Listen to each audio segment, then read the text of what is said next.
the social alienation that Fellini portrays is so different to what his contemporaries were doing at the time. Fellini's approach is a lot more playfully cynical, and he has fun with it. So for a movie that's, portraying this beautiful life, it's pessimistic, but at the same time, it has these pockets of comedy and hope. Just changed my perspective, not just on film, but the world as a whole, and the film where I really found what I wanted my own creative voice to be. When we talk about films that look like every frame's a painting, the films that always brought up, like Barry Lyndon's, this is definitely at least my answer for like black and white films. It's so fascinating to see a director can kind of change his approach to films and still live on as one widely renowned as one of the greats. Far back as I can remember, I always wanted to be a gangster. One of the worst performances of my career, and they never doubted it for a second. We all go a little mad sometimes. I believe there's a hero in all of us that keeps us honest, gives us strength, makes us noble. You just gotta keep living, man. Livin. Son of a bitch. Stole my life. I love the smell of napalm in the morning. Welcome back to the Shot by Shot podcast. We have a very big episode for you today, but first, let's welcome on Marta McFly, one of the best film critics working today, who has built such a great platform, not talking about the mainstream films and the Marvel films and the films that typically are just bait to generate a lot of views, but talking about real, more obscure films, international films, and a lot of great films that even a lot of us who are very into film haven't heard of. So Marta, why don't you introduce yourself? Oh my gosh, what an introduction. I'm so flattered. I was blushing. No, thank you so much. Thank you so much for inviting me on. Honored to be here. And yeah, I mean, I love what you guys do as well. That was a huge reason why I wanted to come on, because you guys really do champion older movies, forgotten movies, obscure movies. And I just think that's really, really important to film history and to even understanding the movies that come out today and what inspired them. Yeah, so today we're going to be talking about my all-time favorite film, Federico Fellini's 1960 masterpiece, La Dolce Vita, which is, I just have an insane amount of things to say about, so I apologize in advance that I can't speak about this film like even trying to imitate a sane human being, because it's just such a film I have such a personal connection to. But Marta, why don't you start us off? What are your initial thoughts opening on Federico Fellini's La Dolce Vita? And if they haven't seen it yet, why should they definitely check this film out? Oh my gosh. I mean, this may be my favorite Fellini film as well, next to 8.5. But I personally love movies that are just decadent and that portray at the same time like a certain sort of social alienation. And with this one, what I find so interesting is I've now seen it 4 times. And as I grow up, I feel like my thoughts about it change. So like when I initially watched it, I was like, this is so glamorous. Look at all these actresses as well. They're gorgeous. Like everything is beautiful. It's just like the sweet life of Rome, right? And then as the years have gone on and I've gotten older, I kind of connect more to our lead's plight, which I know we're going to get into, of course. But he just doesn't have that sort of internal satisfaction, right? And in the end, he just kind of submits to it. And I think that that's just beautiful. And the social alienation that Fellini portrays is so different to what his contemporaries were doing at the time. Like you think of Antonioni, for example, right? And I find Fellini's approach is a lot more playfully cynical, and he has fun with it. So for a movie that's, portraying this beautiful life, it's pessimistic, but at the same time, it has these pockets of comedy and hope. So I just think there's a lot to love about it. It's a stunning film, and yeah, that's kind of it. Nice. It's such an unbelievable film, and for me, this was my first Fellini I watched. And I at the time thinking about it, I kind of regret it, and then kind of looking back on it now when I rewatched it yesterday, and having watched several Fellinis in between that, it's just I loved it then, but I absolutely adore it now. It's just this such a turning point in his career. He's kind of slowly moving away from this kind of neo-realism that he's been going for with like things like La Strada and Nights of Cabiria, and it's an unbelievable epic that I know stumped a lot of people on first because of the structure that I know we're going to get into, but there's so much to unpack, and he's he has just cemented himself as an absolute master, and this is the definition of a classic, in my opinion. This is unbelievable. Yeah, I think I'm with you. I think this is maybe his best. I cannot decide between Knights of Kabira and this. It's like 1A, 1B in Fellini's filmography. I cannot decide, but it's up there as the best. This was like the first film that Alex like introduced us to when we like met each other. Like he built this up as like the best film ever, and I didn't really know who Fellini was when we met. So he built it up as like the film that you go to after you've seen his first like five. So like I built up to it, and there was so much anticipation in it. It does not let you down. This is a masterpiece. And apart from this kind of like revolutionary structure that we'll talk about, like it's just a gorgeous film. Like Fellini's best looking, in my opinion. I think like when we talk about films that look like every frame's a painting, like the films that always brought up like Barry Lyndon stuff like that. But I think this should always be brought up as well. Like this is definitely at least my answer for like black and white films. It's probably the best ever, kind of on that side. Other than the usual films that are brought up. But yeah, it's like you just said, it's like a film it's still relevant today. Like it's with its lack of like privacy and the constant presence of the paparazzi and stuff. Like there's really a scene where like there isn't like the character surrounded by them, and like spectacles all around the city. Like Marcello's desires are joining the rich and famous, always searching for something more and more, and never satisfied with what he has. Like it's kind of themes that are still relevant today. So I think that's why it's lasted so long, and it still like appeals to people today. And it's just one of the most iconic Italian films of all time. But yeah, Alex, I know this is your favorite film of all time. So I don't know, can you sum your thoughts up into a sentence? Definitely not one sentence. I'm not gonna lie, I'm like completely overwhelmed right now because I just have so much to say about this film. And like I said, I have no ability to talk about this as a sane human being because I literally believe that this film's existence is a stroke of divine intervention. Like I believe in all kinds of crazy spiritual shit, and like I think this movie is literally like a blessing from God that it exists because my first I guess, experience with this film was me being 6 years old. I still remember being in a pizzeria and they had a poster of La Dolce Vita. And I just was 6 years old. I remember being so interested in this poster. And I just like kind of created the movie in my head with like no knowledge of it, never thinking I'd ever watch a non-English language film. And then I got older. I started learning about Fellini through Scorsese, how highly he speaks of him. And that's what made me really want to check this film out. And it's just one of those films where I just saw it in the right time in my life because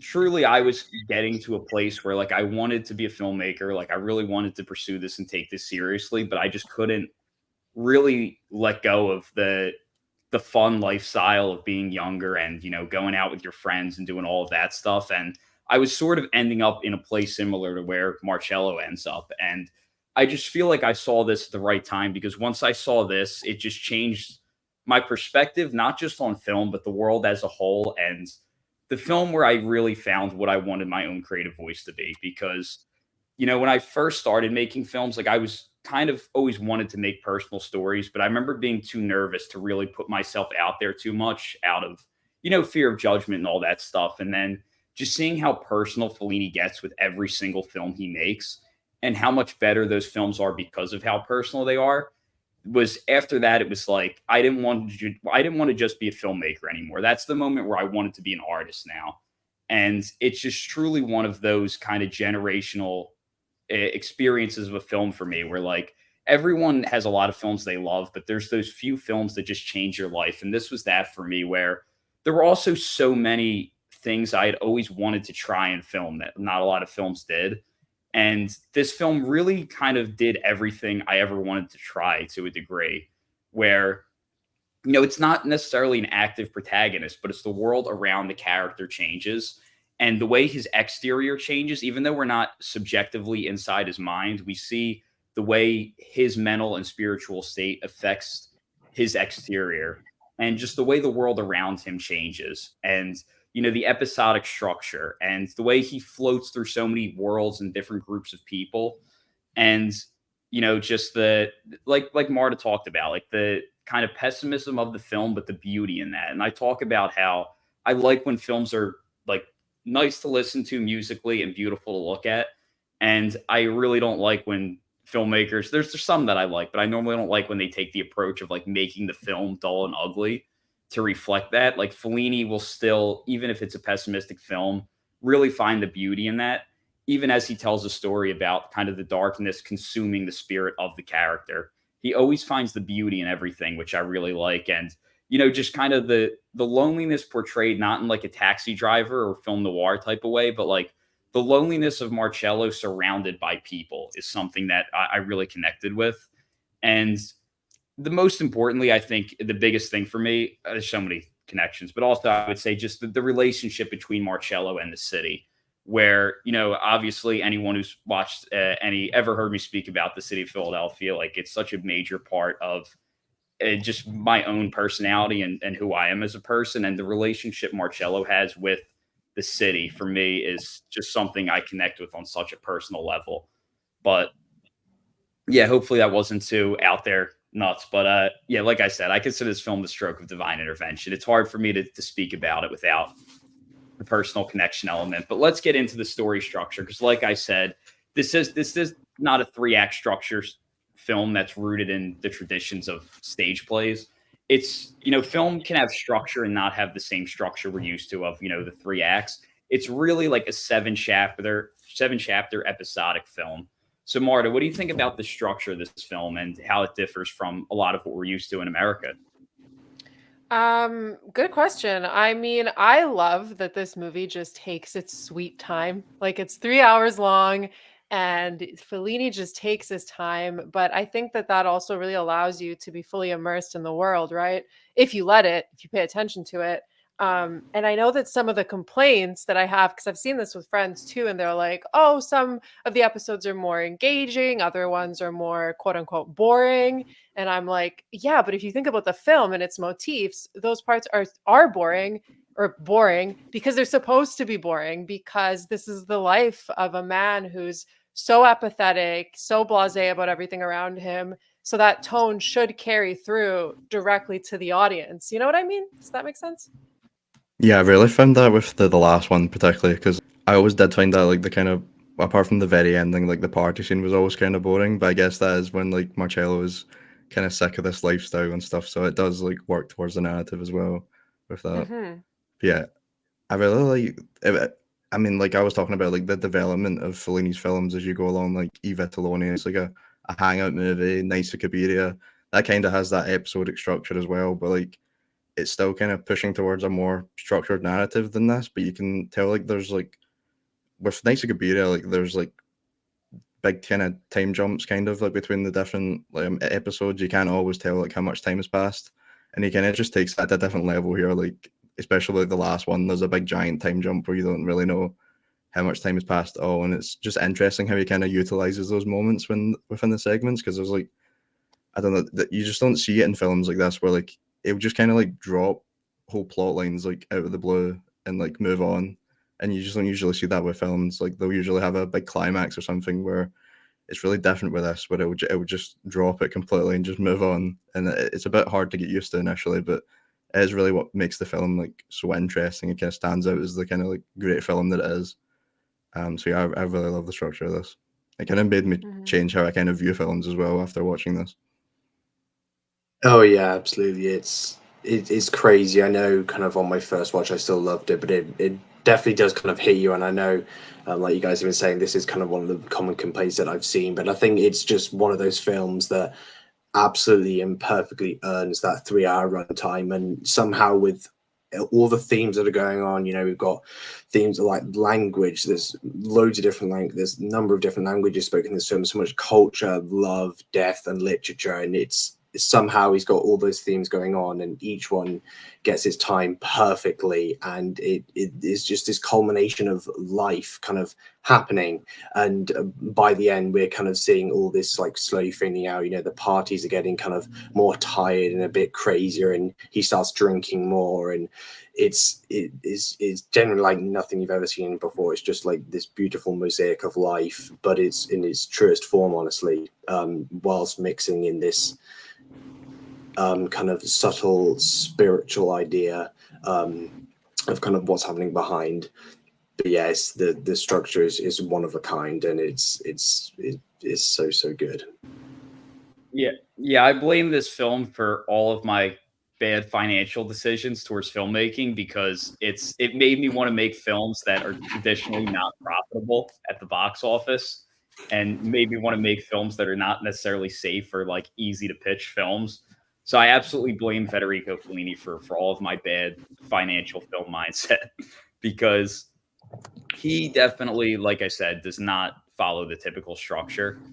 And he has completely no respect for the formulas that we preach so much in like Hollywood filmmaking, and that's really one thing I love about it so much is how it's really it's a chapter movie which is episodic, and the episodes are kind of really unrelated and don't connect, but there's an evolution of Marcello throughout it, and each the kind of atmosphere and mood of each chapter really there's a real evolution and a progression to that even if there's not actual plot connecting each of them. And I got to be honest, like this isn't the film I normally seek other opinions about because it's just so personal to me.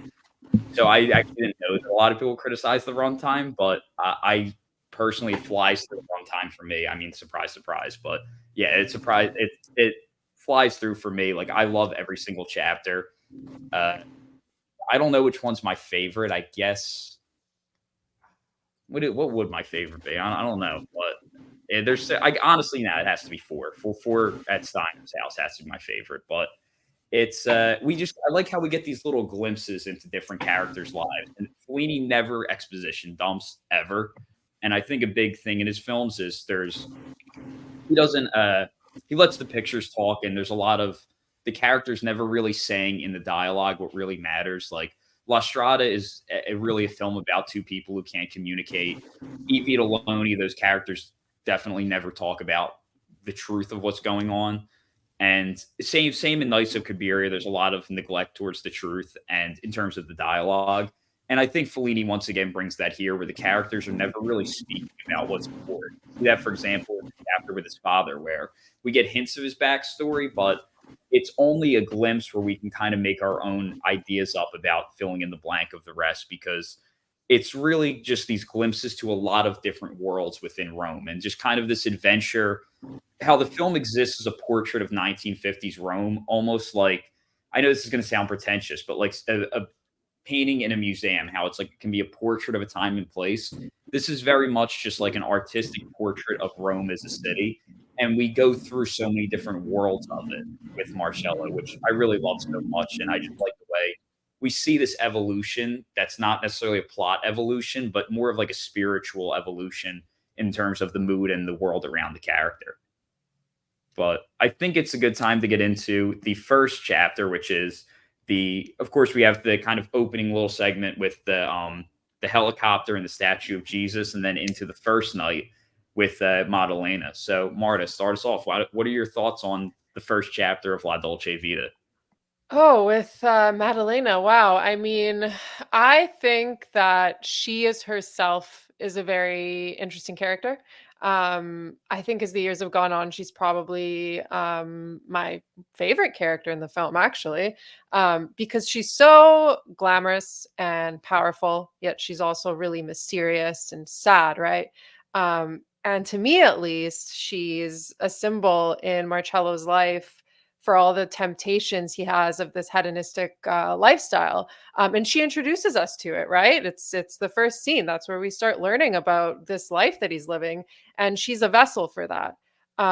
She's also notably, I know we're going to get into it later, but his mistress or woman that he has an affair with. So she's also very transient because she seems to crop up in his life really randomly. Much like these events that he keeps getting sucked into. So she's also really emotionally unavailable, kind of like Marcello himself. So to me, she's just a perfect representation of his mirror, of the attitudes and the feelings that he has about life too, because she's so unavailable. And I think she's just a perfect portrait and entry point into this story, learning about them in that first scene. Yeah, I really loved like the epilogue part of I know it's kind of talking about the first story, but the statue like lifting over like Rome, like the new construction. Like, it's kind of contrasting the old and new of Rome. Like when we do eventually go to that, like luxurious party. It's kind of like showing how Italy's progressing past that kind of like post-war era that Fellini's always showing in his films. And I really loved like when he like focused on like the kind of like working class side of it, but it's a really interesting view to kind of now go to like the upper class parties, the people that aren't really like struggling completely, like trying to work to survive. It's like a different side of Rome and like how it's kind of progressing into a new era. And you especially see that as it's flying over like all the new buildings being built, kind of flying through the kind of like not wealthy areas and then flying over to the women in the building where they're just kind of interesting, the helicopters and the press. Like they're not really focused on like the religion side of like Jesus literally flying past them in the air. Like they don't really care about that. They're more interested in Marcello and the helicopters. So yeah, it's also like commenting on like how like the presence of God isn't really as important anymore in Rome. So yeah, that like whole intro point is like amazing and iconic really. Like I know we watched the Batman 60s. They also kind of like do like an imitation of that with the helicopter. So there's a lot of classic like inspirations even like on other films, which is really cool when I noticed that. But yeah, the whole starting point is like a great entry point into like Rome kind of as a building or as like a character on its own. Yeah, like I said, this film doesn't necessarily have like an overarching narrative plot, even though there's a real evolution to it. And here, Fellini plants the seeds of things that are going to be important, recurring elements throughout. And the first one, of course, the Jesus statue is he plays around with high versus low elevations throughout the film. And like I've said, this is a character who moves throughout a lot of different worlds and moves throughout the highs and lows of society. And we open up with, the high up statue of Jesus, which will come into play with once we get to those final images. But also another big setup for the finale of the film is this inability to communicate with words, which, is something he'd been exploring really since La Strada, where you see from the helicopter, they're talking to the girls on the roof deck and they can't hear each other. And that inability to hear each other and that inability to communicate with words will come back later in the film. And like I said, even though it's not the overarching narrative, there's still that same sense of setup and payoff. And as we get into the chapter, I totally agree with Marta that Maddalena is one of the best characters of the film because she is, like she said, very much a mirror of Marcello. And from the very start, she wears the sunglasses extensively indoors, which really like hides her eyes from the world. And she's there's always like this part of herself and like this underlying sadness to her that she's hiding, much like Marcello. And I think that she's the character he seems to connect with most. She's the only, besides Emma, she's the only character who is recurring throughout multiple chapters in the film.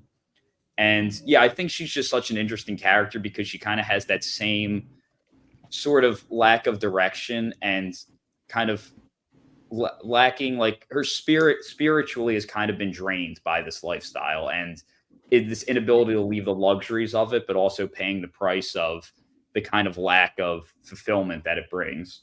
And I think that's what makes her such an interesting character. And then also we have, like I said, the high versus low angle where he sleeps with her in the home of the prostitute. And there's that really distinct high angle that I think is very memorable, where it's like the pathway to the bedroom. And there it's like just that, once again, like moving through different levels of society from like this high society party to like the home of the prostitute, which is like down, like beneath the surface. And I just think it's right away establishing in just such a distinct, visually memorable way, the high versus low angle. But also that scene, like I love music in film and Fellini's use of music, which is near constant. But he's also, I think we underestimate how great he is at using sound design and using silence, where when he takes the music away, it's not what most people do, where like they take the music away for a conversation. Like it's still all visual storytelling when he takes the music away. And he just creates this tense silence between him and Maddalena when they sleep together. And then the next morning, he doesn't bring the music back just yet. He has the sound of the motorcycle revving the engine. And that alone just creates a certain mood.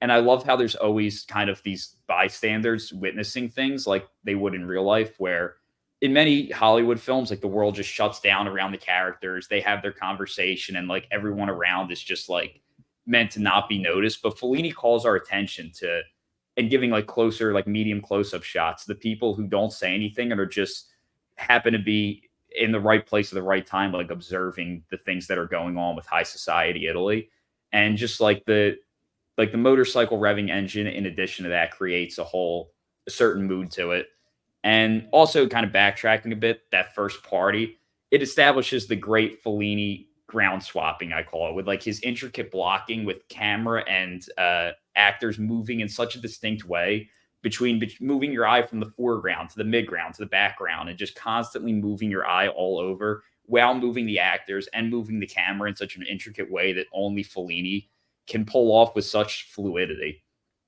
And I think, a lot of directors play around with ground swapping, but just no one can do it and have it feel like Fellini. And then, of course, I'm a car nut. I love cars and films. Like the scene with him and Maddalena at the car outside is so stylish, but also has my favorite line of the film, which is when they're talking about Rome and she's saying how she doesn't like it. And he says, "I like Rome. It's like a jungle. It's easier to hide," which is my favorite line of the film.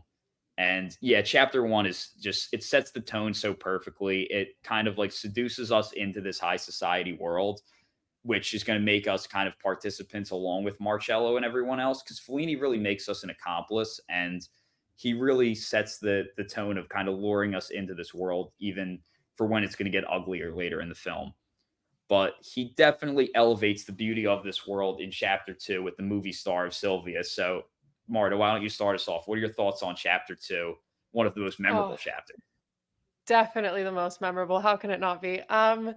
I guess what's cool about La Dolce Vita, and especially with the start of that second chapter, are the characters that represent that high life, particularly the character of Sylvia, is that all of that really does mimic what was going on at the times in the 1950s and early 1960s, where these Hollywood stars would come to Rome. They would be these big sensationalized media events, right? Like, what's his name? Gregory Peck and Audrey Hepburn for Roman Holiday. They did a press tour in Rome. It was so extensive.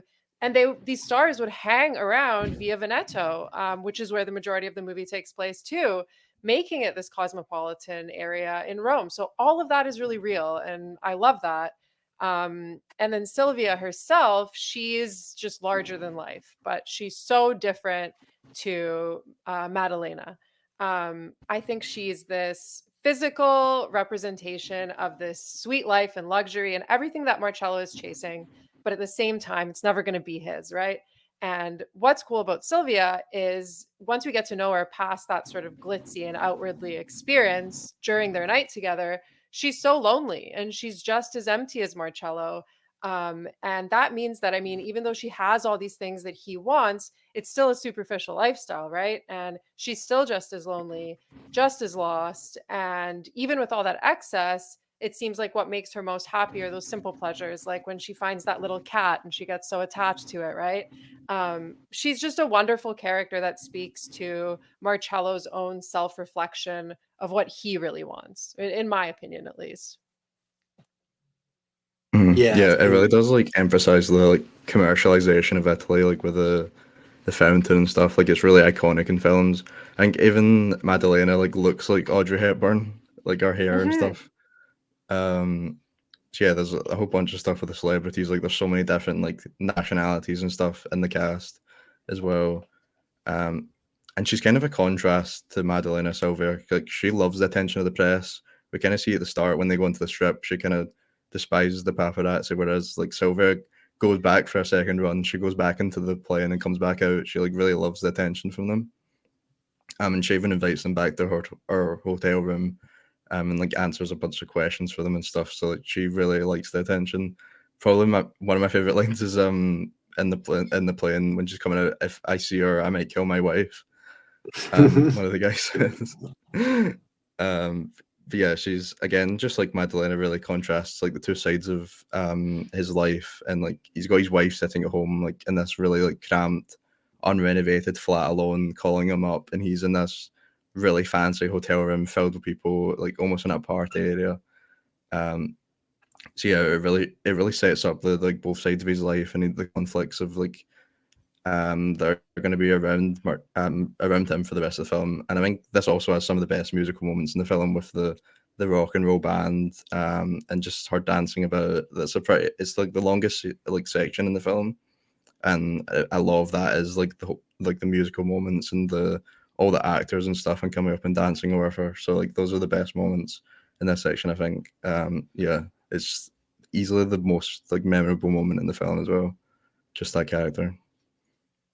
Yeah, I completely agree. I think this is definitely the most iconic night of the film, and it's probably my favorite, honestly. You know, kind of we've touched on bits and elevation, like right from the off, she's kind of on top of those plane stairs, and you just got swarms of paparazzi just coming around, which I think this film, well, obviously, we'll maybe get onto it later, but this film obviously coined the term paparazzi. That's where it comes from one of the characters. And I think this film does such a good job of creating this idea of like a spectacle through those paparazzi. And initially, where you have Anita walking down those stairs, I think it's done so well, and we kind of that is led on, and then we kind of get into the kind of first one-on-one interaction with Anita and Marcello again in a high place, a religious place on top of that church. Which I don't know why every time I watch it, I can just see the wire that's about to pull a hat off, and I'm just watching it every time because it's really noticeable. But it's so funny. And this is where we kind of see that kind of cultural mosaic come in, and this is like the first use of a different language that isn't Italian in this film, and there's quite a few portions of English in this film, and then with that band, that kind of Elvis impersonator as well, bringing that kind of Hollywood side to the film as well, and then the kind of famous fountain scene, which is just one of the most beautiful and iconic scenes in cinema, and is unbelievable. Like even the lighting throughout the whole of this night, her skin is just glowing. She is just so kind of bright on the screen, and I think that's kind of such a good choice to make her stand out so much, to kind of show the differences, like you guys have been saying, the contrast to Madeleine, and just yeah, the various women and the kind of the difference between them in this film. I think it's funny that I know Alex and I were discussing this yesterday about in that fountain scene, Sylvia, obviously played by Anita. I think I got mixed up a bit earlier. She had no issues standing in that fountain, even though it was completely freezing. And Marcello had a wetsuit on and downed a bottle of vodka and was completely drunk that entire shoot for that fountain scene, which I think is hilarious. It's so funny.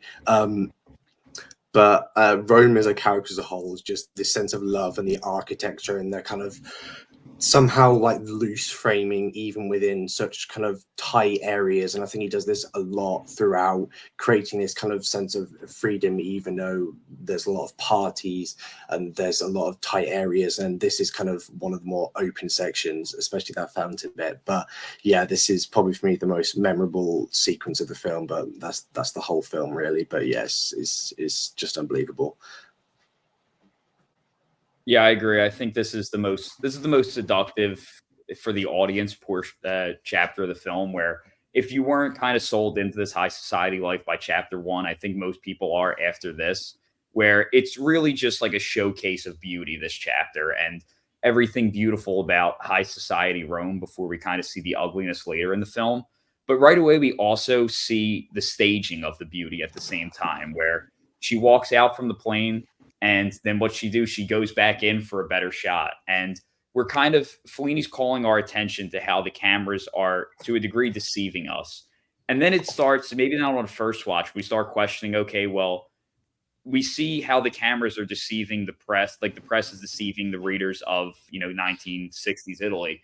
How are these cameras that Fellini is using deceiving us? And what about this world is he not showing us and restaging, which will play a major role later in the film. But I think it was such an important decision from Fellini putting this chapter in early in the film, because of how kind of memorable and like really gets you caught up in the beauty of this world. And yeah, and then it's just like also the airport scene, where first it's like I said, the paparazzi staging everything, but before the plane even arrives, there's like this vulture like swarming of the paparazzi, and they're like almost like a group of vultures, like almost ready to like attack. And the scene, it's the only time Fellini uses slow motion in the film, where she just descends down into the vultures essentially, and her eyes are hidden, but you know she's probably like has some like sort I'm looking for. I'll put it this way: she's probably not too happy about descending into this pit of like vultures, and it really, I think, is Fellini commenting on how Italy was kind of leeching off of the fame and the American Hollywood celebrity craze of the 1950s, which is going on in Italy because also there was Cinecittà where Fellini shot all his films on Stage Five, one of the biggest movie studios in the world, and a lot of Hollywood epics were also being shot there, like Ben-Hur and Quo Vadis, I think, was also shot there. And they were shooting a lot of these big Hollywood epics at Cinecittà Stage 5. So the celebrity craze that had kind of running rampant throughout Italy. And he really shows the way everyone in Italy was kind of just desperately leeching off of that celebrity craze. And also, side note, I think it's hilarious because this film is definitely Fellini's first step into moving away from neorealism, which we'll talk about more later. But when she's being interviewed and there's the translator and he's translating every single one, and then someone asked if neorealism is still alive, and he doesn't even translate; he just goes "stay alive," which is clearly Fellini kind of commenting on the absurdity of like how much he was criticized for kind of betraying neorealism, as they said. And yeah, then this chapter's, like I said, like the film is like a painting that should be in a museum, the way it kind of paints a portrait of Italy. And this chapter so much paints a portrait of 1950s Italy with, it's everyone is like in pursuit of Sylvia. Like I said, there's like the vultures, and she goes all the way to the top, the highest point in Rome. And Marcello, I guess you could say, kind of wins because he's the only one who kind of persevered up to the top.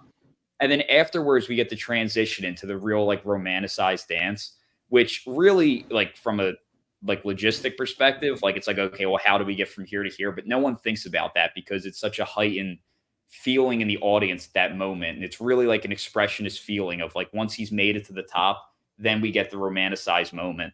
And Fellini really lets the characters float in how we don't always see the legs of the characters. We often see them from around like the shoulders up as they're moving. And it really just, along with Nino Rota's score, which I agree is some of the best in the film in this chapter, the characters just float, which creates just such a nice romanticized feeling to once again heighten that beauty that he wants to create in this chapter. And then he does things that like no other filmmaker who cares so much about moving the story. That's like I love. He's never too concerned with moving the story forward. He's more concerned with painting a picture and a portrait. And he literally just puts a whole musical number in here that has nothing to do with Marcello. And then we get the character Frankie enters, and he's like the complete opposite of Sylvia. Like there's so much makeup and like stuff on him to make him look like almost like a demonic type of looking person. And it's like this dance between the beautiful and the ugly. And we know that there's a lot of ugliness beneath the beauty. And what do we see visually? We see him lift up the star the way that we just, as a society, just elevate these stars, which Chazelle, of course, takes homage with in Babylon. And the way he just, the kind of ugliness of the Frankie character elevates Sylvia's character, like the beautiful star. And I think it's just such a like visually poetic chapter, and the way he comments on what was going on in Italy and Rome at that time.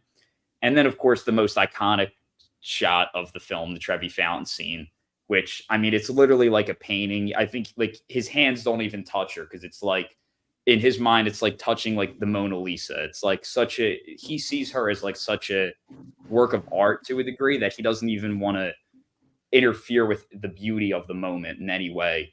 And the way they paint Sylvia as really like I said, this is all about the beauty and different art and like the most beautiful creation of God almost that he doesn't even want to touch. And after that, we get daytime, and like I love the nighttime. I'm a nocturnal human being. I live for the nighttime, and the way when the daytime comes in, it just totally kills the mood and the magic of the nighttime is something else that I totally love. But after that, we follow that up with one of the first morning sequences where we meet Emma, who is Marcello's actual girlfriend. So, Marta, what are your thoughts on that kind of morning in between chapter 2 and 3? I'm trying to think. Is this when she or did she overdose already? Refresh my memory. Was the overdose all before he meets Sylvia? So actually, yeah, I skipped it. So actually, I was wrong. We don't meet her after we see her on the phone with him when there's like the press meeting with Sylvia, and then when he Oh, gets yeah. back, that's when there's the overdose. Right. Okay, okay. I think I'm caught up now. So this is before Steiner. Right. Yeah. Okay. So Emma, I mean, it's interesting with Emma for me at least. When I first watched this, I think before Marcello actually speaks to her in person, I thought it was his sister. Like there is zero sense of any sort of affection between the two or, emotion from him towards her. I feel really bad for her. And the older I get, the more I feel for her and what she represents. She's such a punching bag to him at times. And she really does kind of signify this domesticity that and more simple life that she really loathes that he's kind of gravitating away from. And I think she even makes a comment when he's with Sylvia on the phone. She says something like, don't be alone with her, or something like that. So I think she's a really interesting character, and we learn more about her later on. So I'm going to save my thoughts for then. But yeah, in regards to their interaction together, that's kind of all I have, guys. Yeah, I don't have kind of a lot on her now. I think like you said, down the line, there's some really, really interesting interactions kind of later on in the film that I think play perfectly into kind of what I was mentioning earlier, just the different roles of kind of all the women in this and how Marcello kind of centers around them. And this is just another one that I think just works beautifully and is somehow kind of Fellini just creates all these kind of really different characters that play around one person well, and I think this is a really kind of solid introduction. But yeah, I think like Marta said, you used more down the line, which we'll speak about in a bit. But yeah, Ryan, did you have anything? Yeah, not just the characters as well. Like I think he utilizes like the actual areas of Rome quite well in this section. So when it goes back and like, well, I dread to think how horrible he was to her before, because we start to see her when she tries to kill herself. I mean, he's never really nice to her throughout the film that much, but he has to take her to the Catholic hospital, which is just a weird place. Like it's a very like clean and sterile like kind of environment. It doesn't look like a hospital, but it's like a lot of like empty space used in it, and it's generally just quite a cold environment. And I mean that kind of speaks into the kind of religious themes of the film again, where they can't really relate to the kind of the kind of like Catholic, because it is kind of like a Catholic hospital, and it's very very clean and stuff compared, and it's right after the prostitute's house when he's with Madalena. So it's just those contrasts between like the different locations in Rome, which I think are really good, and kind of contrast his side of his life with Emma and like the kind of high life on the other side. So yeah, that's the kind of things that stood out to me in that section. Yeah, the big thing for me is like I said, like Fellini really speaks with his images and the way he paints with the picture. And just the first real shot we see of Emma is it's from a distance and she's framed by the doorway from both the one that's in front of her and the one behind her, creating like this double trapped feeling within like a domestic setting. And I think she kind of like the walls are just blank, like it's a real dull image, even though it has like that frame within the frame, nicely composed image. It's very dull compared to the more elaborate sets that we see some of the other women in.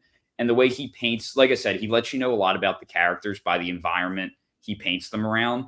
And the way he kind of paints her in this duller kind of image trapped in by the doorway of the home.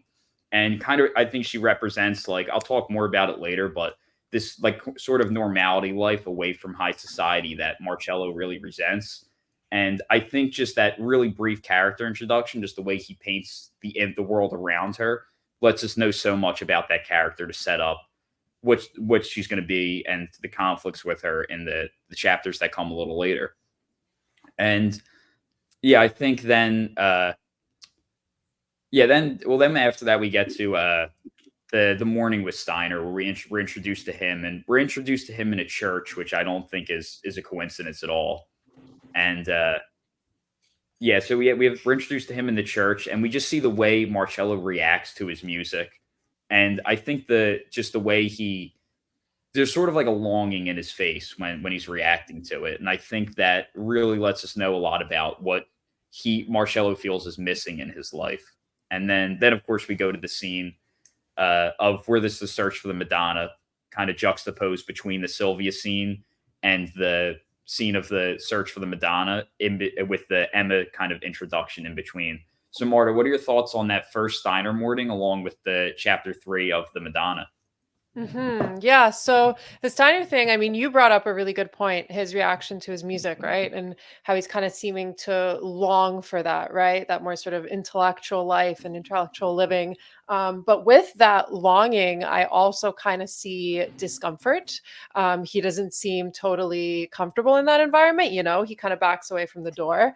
And that's really interesting to me because Steiner is the complete opposite of the world that Marcello lives in. He's a respected writer, I think he is, and just an overall intellectual, while Marcello is a reporter, a member of the paparazzi, and he wants to be a respected writer, but he isn't.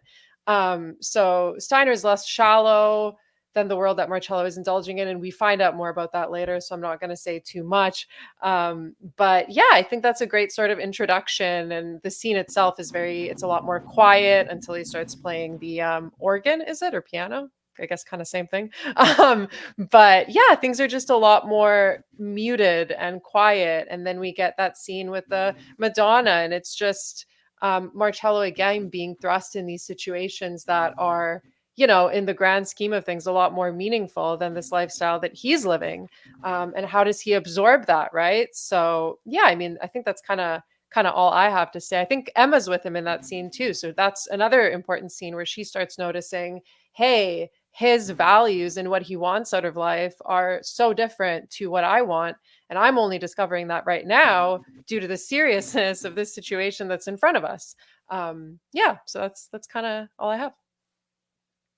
Yeah, I think those kind of two bits are really good. The bit with Steiner, especially, I guess, kind of his reaction to the music is.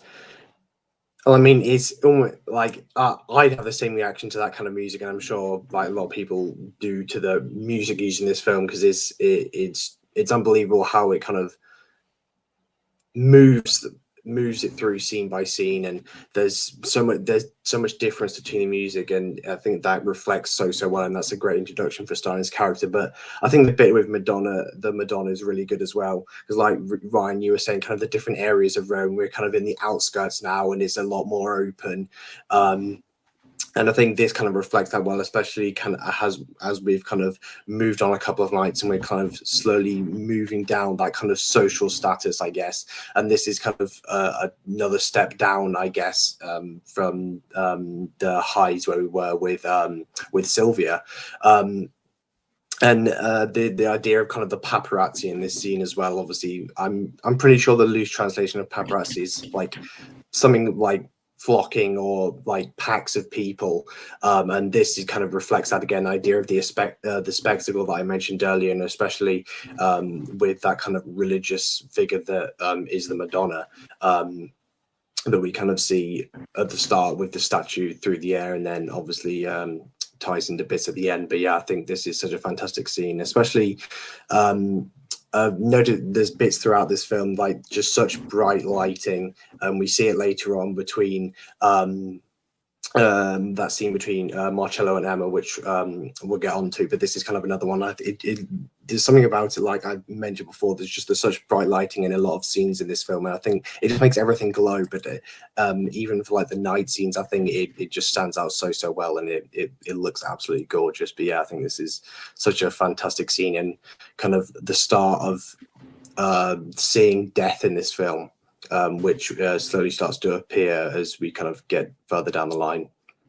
Yeah, I completely agree with what you said, Marta, about Marcello and Steiner. Like, he's almost like, he's like diminishes his own work, and he's like not really proud of being a journalist, and like he's also looking up to being like the proper writer and intellectual like him, and he's evidently not very proud of his work in the press and stuff like that. And the kind of just procrastination that he's had with his book. Like, Steiner asks him about if he's had any work on it, and I don't think he started it yet at this point. And there's all this stuff about characters like looking up to someone and holding them into this like high regard, like he does with Steiner, and that like completely contrasts with the next section, because we go to like the the Madonna scene, like we were talking about, and that kind of shows like the kind of it's kind of the only moment in the film where we kind of properly focus on the kind of the working class parts of the city, and they all kind of like look up to the Madonna and religion, kind of more than the upper class that we've been hanging about with. And we have this like situation where they've like turned religion into this like weird way to kind of gain popularity and attention, making a spectacle of rather than the spiritual part of life that it once was in the city. And that like Madonna scene just stands out so much because of that, because it's like the only part where we're not in the glitz and the glam and all that, like we're kind of in the proper parts of like Rome, and just like people like Sylvia were like manipulating like Marcello and stuff in their beauty to kind of raving the attention of the press. Like these two children are using like hope and like strong Catholic faith of the people, like to kind of get their own personal gain and stuff like that. I think it was like their parents or somebody was with them and they wanted to like get like a church built. I think that was the kind of situation about it. And the rich like want to like kind of like, they believe like the grandeur and like economic freedom they bring will be like happiness, whereas like those people are looking to like religion and prayer and stuff for their kind of happiness in their life, and they are kind of abusing it to get all this attention and like create a spectacle of the Madonna being here, and it all culminates in this kind of like violent thunderstorm causing the Catholics the Catholics like in the area like into hysteria. Like a little boy's crushed, like you said, the Oscar, like it's the first kind of like moment of death in the movie. After they all rush in to tear like this tree apart simply because the two children told them like the Virgin Mary touched it, and it's like from the start we're told that it's like a hoax and it's like fake, so it kind of really makes them all look like really foolish, like running in like on like blind faith of like the religion, and like attacking everybody. And that's definitely one of the big moments that is like was probably very controversial amongst the church when this came out. Because I know the Vatican did initially give Fellini like their blessing, but after it came out, they kind of changed their tone in that, and people were not happy with Fellini. Like after one of the premieres, a man spat in his face and told him that you're dragging Italy through the mud. Like churches would have signs on their doors saying like "Pray for the salvation of the soul of the public sinner Federico Fellini." Like the church was not happy, and I can probably see it with this because he's almost. I mean, you could see it as them. He's kind of looking at the people that have faith as kind of stupidness, and so I think that was maybe what they were maybe upset with specifically in this section. But yeah, it's a really interesting section because it's really different from like the environments and the people and you're hanging about with for the rest of the film, so it really stands out. But yeah, I think it's crazy. You were talking about kind of the censorship almost. I'm pretty sure in Spain this film didn't release until 1980 because of that reason. That the kind of ideas of religion that he goes against, and I think is like that's just film. And I think at the end of the day, and like the power of it, which is quite evident throughout. But yeah, it's you can't keep everybody happy, I guess. But this scene is, like you said, it's definitely a standout. Yeah, this is the first of many scenes to get Fellini in trouble with the church, who condemned the film and made it like the most controversial film in Italy probably ever. Which now looking back on it is pretty ridiculous. Like considering like if you heard that this movie is condemned by the church today, I think most people will be like, wait, what's so bad about it? But yeah, so this chapter I don't have as many notes on. I think it's probably, if I had to pick like the least, I still love this chapter and I think there's a lot of good stuff here. It's probably my least favorite in terms of all of them, but there's still a lot of good stuff. And there's definitely like we've talked about those kind of desperate religious pleas that we see in pretty much every Fellini film. Like I'm trying to remember if it's in I Vitelloni, but you definitely see it in La Strada. You absolutely see it in Knights of Cabiria. And 8.5 as well. Like there's which is just such a part of Italy because religion and the church is so ingrained in the hierarchy of Italy as a nation. And these desperate pleas to religious figures is something you see in pretty much every Fellini film. And here he kind of gives us like a flash of neorealism to a degree that he was really breaking away from in this film. But here you kind of still see his roots there, where he touches on, it's not really a high society scene. It's not glamorized, But once again, we see the staging of things where like there's from the paparazzi and the cameras lying to us, where like they've restaged like the guy pointing to seeing the Madonna. And kind of like the Sylvia chapter, there's like this pursuit of female perfection and like this pursuit of the perfect woman that once again we see with, and I think it's not by coincidence that the scenes with Emma come in between the Sylvia scene and the Madonna scene, which are very much about a pursuit of female perfection. And yeah, and then I think that the kind of, this is the first time we kind of hint at that the cameras are lying to us, or that we're being lied to in some way about something, where it does turn out to be a false miracle, and everything that the cameras are reporting on with this this kind of that there's going to be the arrival of the Madonna ends up not coming true. And it's the first time, like I said, we're kind of questioning it a bit with the Sylvia chapter, and now I think we're questioning the credibility of the camera we're watching through even more after this chapter. But I think after that, we followed up with my favorite chapter. I think it's probably a lot of people's favorite chapter, and that is when he goes to Steiner's house, which is ultra important because now we're in the exact midpoint of the film, the middle of the film, and this is the most important chapter for so many reasons. But Martha, what are your thoughts on the fourth chapter? So, yeah, that's interesting that you say that it's the halfway point. I never even looked at it in that way, but now that you mention it, it totally is. It's also a film that can trick you, or not film, a chapter that can trick you on first watch. Because Steiner's home, again, you're surrounded by these people with money. The interior is really pretty. It could also trick you into thinking that, oh, hey, we're heading back into this high society life. But then we realize, no, these are intellectuals. They have more, dense conversations, et cetera, et cetera. And so now we see Marcello in a space that's less shallow than what he's used to. And there's so many more deeper philosophical conversations here. So I think this segment and the character of Steiner himself, that's a counterbalance to Marcello. And here we also discover something really interesting, is more about Steiner's character himself and the regrets that he has and his own unhappiness. So even though he's someone that Marcello is looking up to and wanting to be more like, we discover that Steiner has, scars from his past, from the war. He once had these like really idealistic beliefs that have since been shattered by just life and living. And he's kind of lost hope in humanity, right? So I think he even says to Marcello here, during this scene, that he's concerned for his children or something like that. Like he just doesn't want them to be a product of this lifestyle that Marcello is a part of, right? So yeah, I think this is a really important scene, and like I said, it can be tricky during first watch, but if you figure it out, you see the contrast.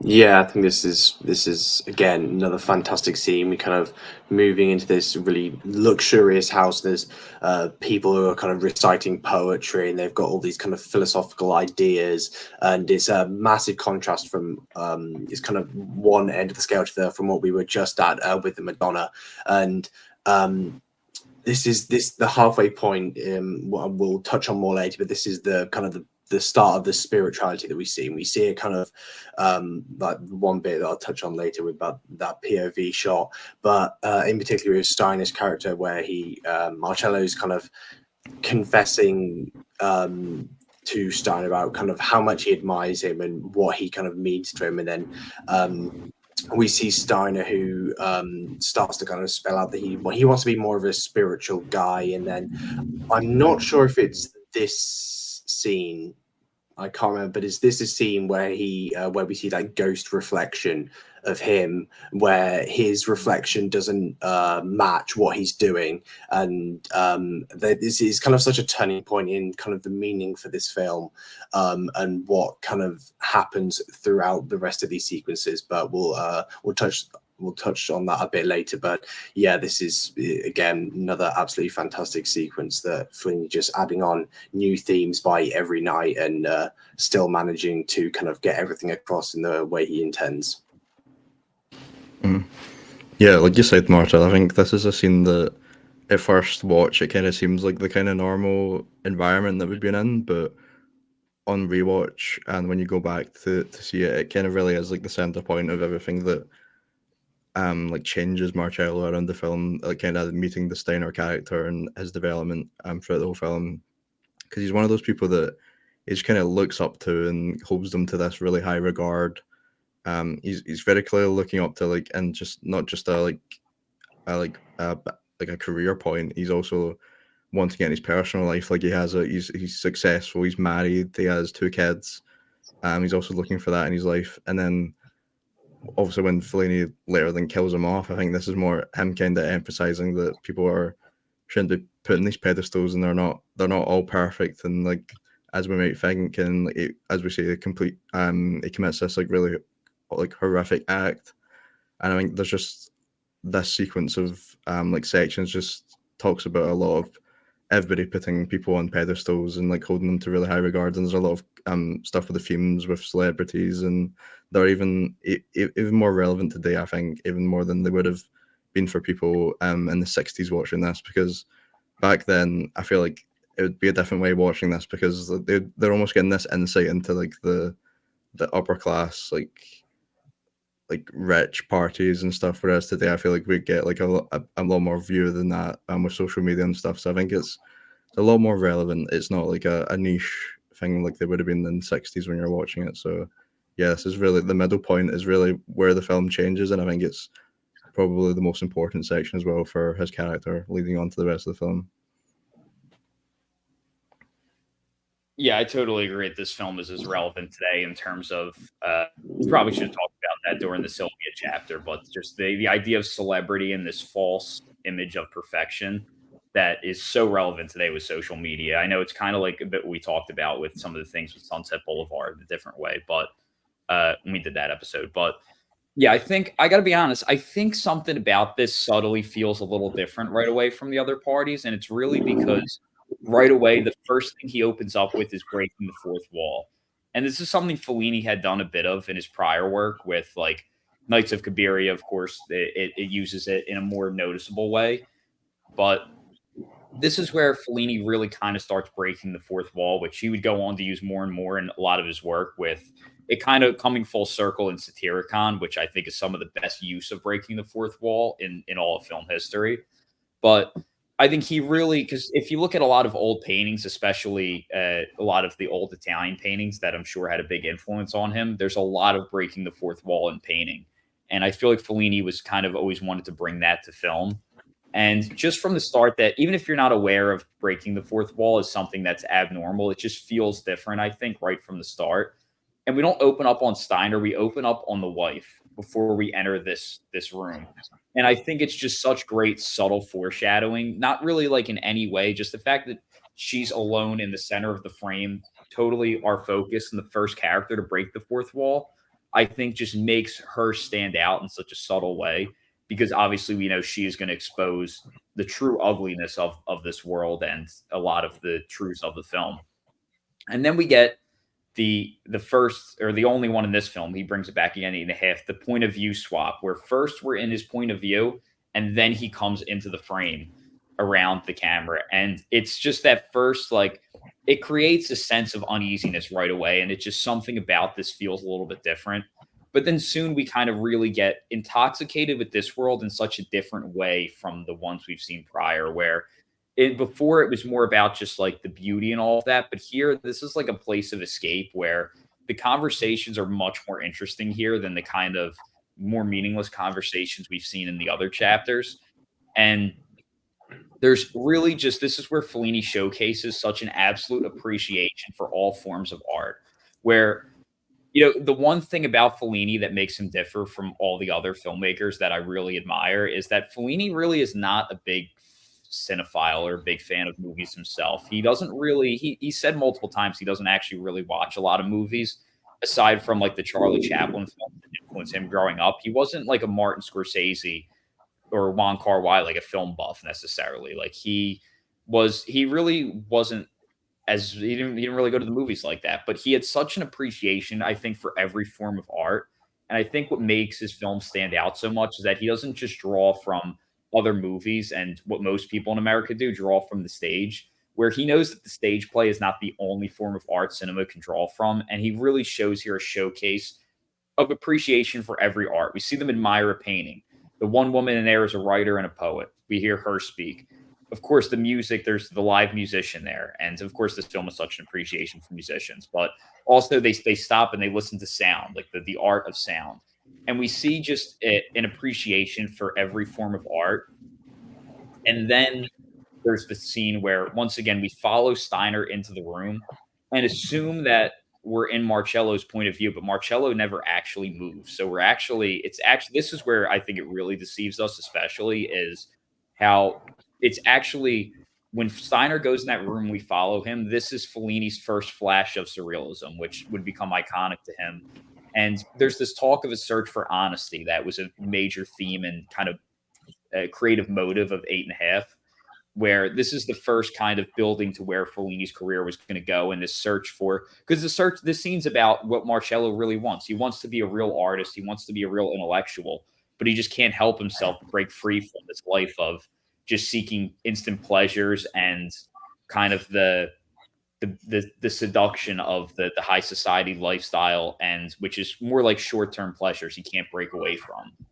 And after that, there's the talk of the search for honesty, and then we go into the room where we get the first real flash of Fellini's surrealism, where we see Fellini, I think, is someone who was caught up in the high society lifestyle, likely, because we'll talk more about where he's coming from in his career later, but like he had just won 2 Best International Film Oscars. Like, he was putting Italy on the map and was the biggest like director celebrity in the history of the country at the time. And I feel like he really wanted to do more fulfilling work and make more fulfilling art. And this is where he really explores that in this chapter. And then, so we see that flash of surrealism, like the curtains in the kid's bed, like just feel like they create like a surreal texture to it. And then Steiner's reflection feels like speaking with like a ghost almost, or speaking with like a dark side of his inner spirit. But here's the most important part of the film, because like I said, Fellini uses music great. But I think but here he uses the strongest silence of the film. And this is where we get to the underlying truth underneath all of the beauty that we've seen. This is a beautiful film. It showcases every art form, but underneath all of it is the fact that the entire world can be ended with a phone call with nuclear weapons. And the fact that art is really a distraction from the underlying truth of the inevitability of death. And I think that is this is where the film really gets deep, and we kind of boil it down to the core of what this film's about, is that all the beauty and everything we see is really just a distraction from the darker truths which lie beneath the surface. And I think this is just such a spiritual shift in Marcello's character so much after this chapter, which is why I think this is by far my favorite and the most interesting one to me. But yeah, it is. It's really great. I think that kind of POV switch is so good, because it even if like the point of view from where the camera are, if it's almost as if like his like body and spirit are just separating, and we just don't necessarily know which is which. And I think that's kind of obviously signified through the reflection, and that kind of scene where we see kind of Steiner, and you think he's going to follow him, and he just never shows up, and then we see that scene in the reflection. But yeah, I think it's so subtle, and something that I didn't even pick up on watching. I was going through kind of video essays on kind of the criterion of it, and it's so subtle, but it's simultaneously so haunting at the same time. That just how well it's done, and I know in a couple kind of chapters time we'll get onto that a bit more, because it definitely does deepen more and more as we go on. Yeah, totally. And after that, we get a more insightful chapter into Marcello's backstory. But first, we have a little kind of mini scene of a morning in between with a young girl character who's going to come back in a significant way in the end. So, Marta, do you have any thoughts on that little kind of intermission chapter? Yeah, for sure. It's a really important chapter, and it's another case of the first time you watch this movie, you don't think it's going to be important, but it is. And I think Marcello even tells this young girl who's the waitress at this like tiny little restaurant. I think he describes her as an angel, right? And that'll be really relevant near the end of the movie again. So I'm not going to say too much, but she's a really interesting character. I think in that little interaction at the restaurant, we learn that she's younger, obviously. She yearns for fame. She kind of idealizes this world that Marcello is a part of, but there's also still kind of hope for her because she's still, like bright eyed and bushy tailed. She's very optimistic still, and her worldview isn't as shattered yet as Marcello's. So that's what I picked up on from that small scene with her. But of course, we see her again later. Yeah, I think this is such a nice little scene because I think this is kind of a bit of a nod to the end because this is I think it's the only other kind of scene that's set kind of on a seaside on a beach, and it only happens briefly. But that for me, that's kind of what I take away from this scene. We see him actually trying to work. He's got the typewriter out and he's trying to actually get things done. But then, as we know, kind of things get a bit distracted as we go on, and he's attending these parties. But yeah, I think there's a tiny bit of foreshadowing to kind of where we end up at the end of the film. But yeah, nice little scene for me. Yeah, it's actually connected to the end. But yeah, it's nice to see him actually motivated after meeting with Steiner. It's just unfortunate what happens after that. He kind of spirals out of control after this point.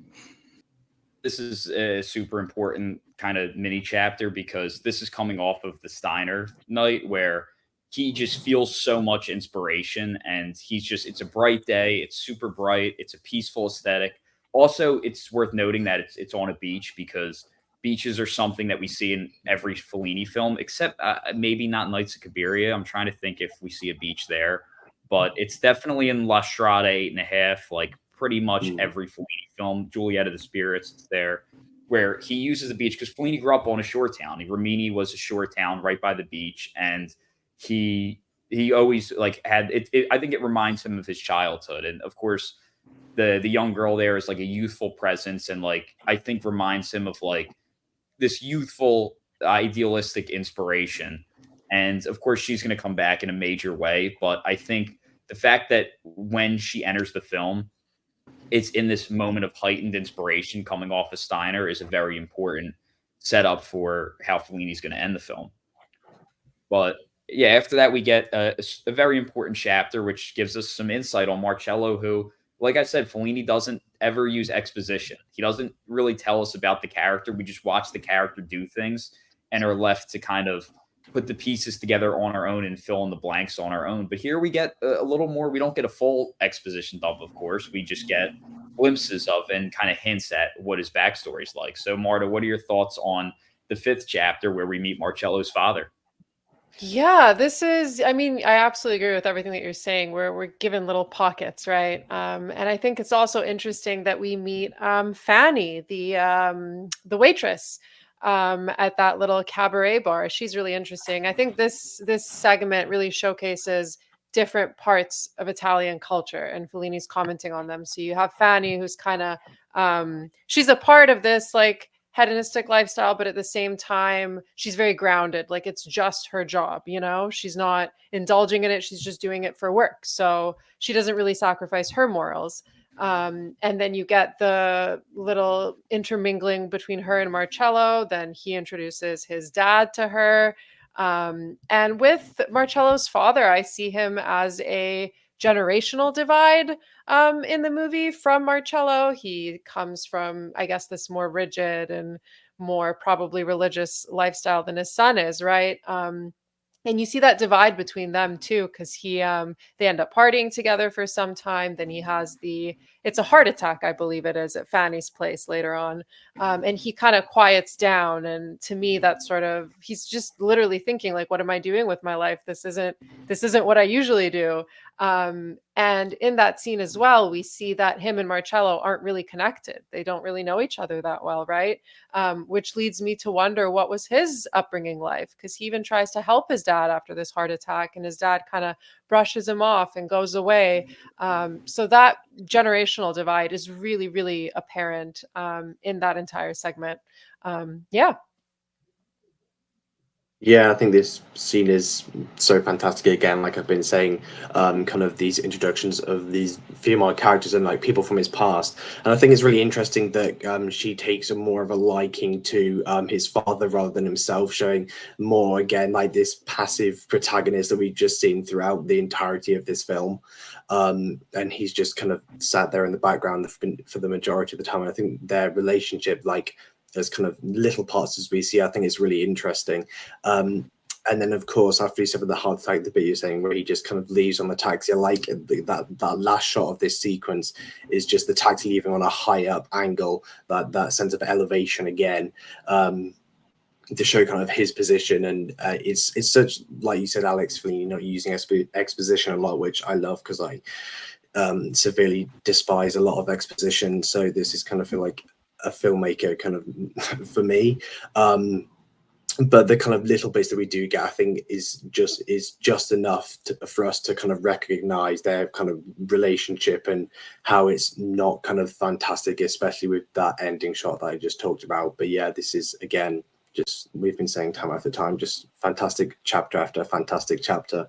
Yeah, that last shot, like the overhead shot, is really sad. Like him sending his dad off into the taxi, where you can just see that he wants to have a better relationship with him, but he just can't. And he offers him, I think he offers him to stay in Rome for a couple of days, but he just goes home. I really love this whole section. This is one of the most fun sections in the film, I think, with all I think it's Cha Cha Cha, the club they go to, the performers, like the clown. It's all just so much fun. And then Fanny, I think she has like the best cameo kind of appearance of like all the characters that they meet in Italy. I think she's really good. I really like the actress. I think she was amazing in Amicard. She was one of the main characters in that, which I just watched. I think she's a really great actress. So yeah, she's definitely one of the highlights of this.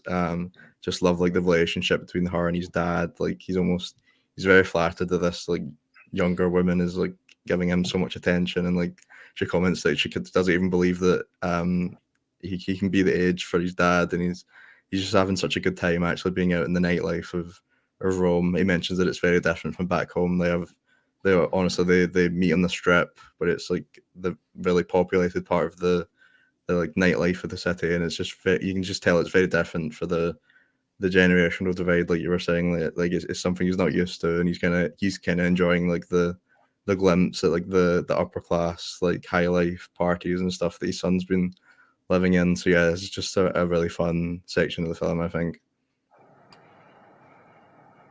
Yeah, I think this is a chapter where it really kind of highlights the film's objective view versus subjective. Like it's not a subjective film. We don't get any voiceover.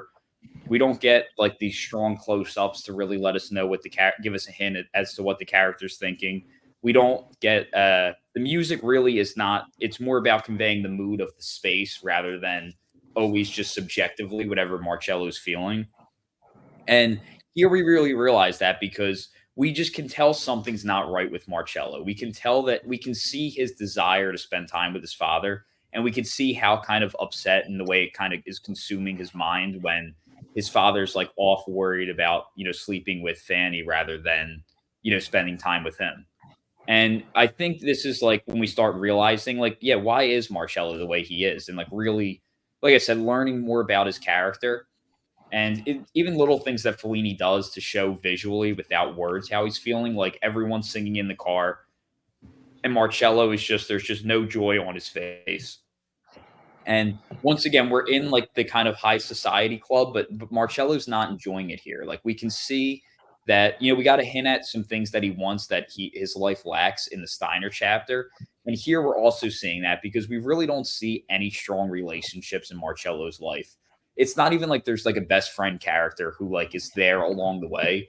Like Marcello is truly has no strong relationships throughout the entire film. And here's where we really start realizing that. And there's kind of the lack of artistic fulfillment that we see in chapter 4. And here we're now starting to see the lack of kind of relationship fulfillment.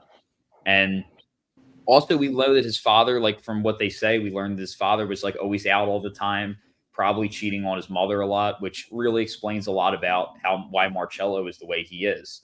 And I think that the father is also an interesting character because, like I said, like in chapter 4, it really highlights how all the beauty and the art are neglect from the inevitability of death.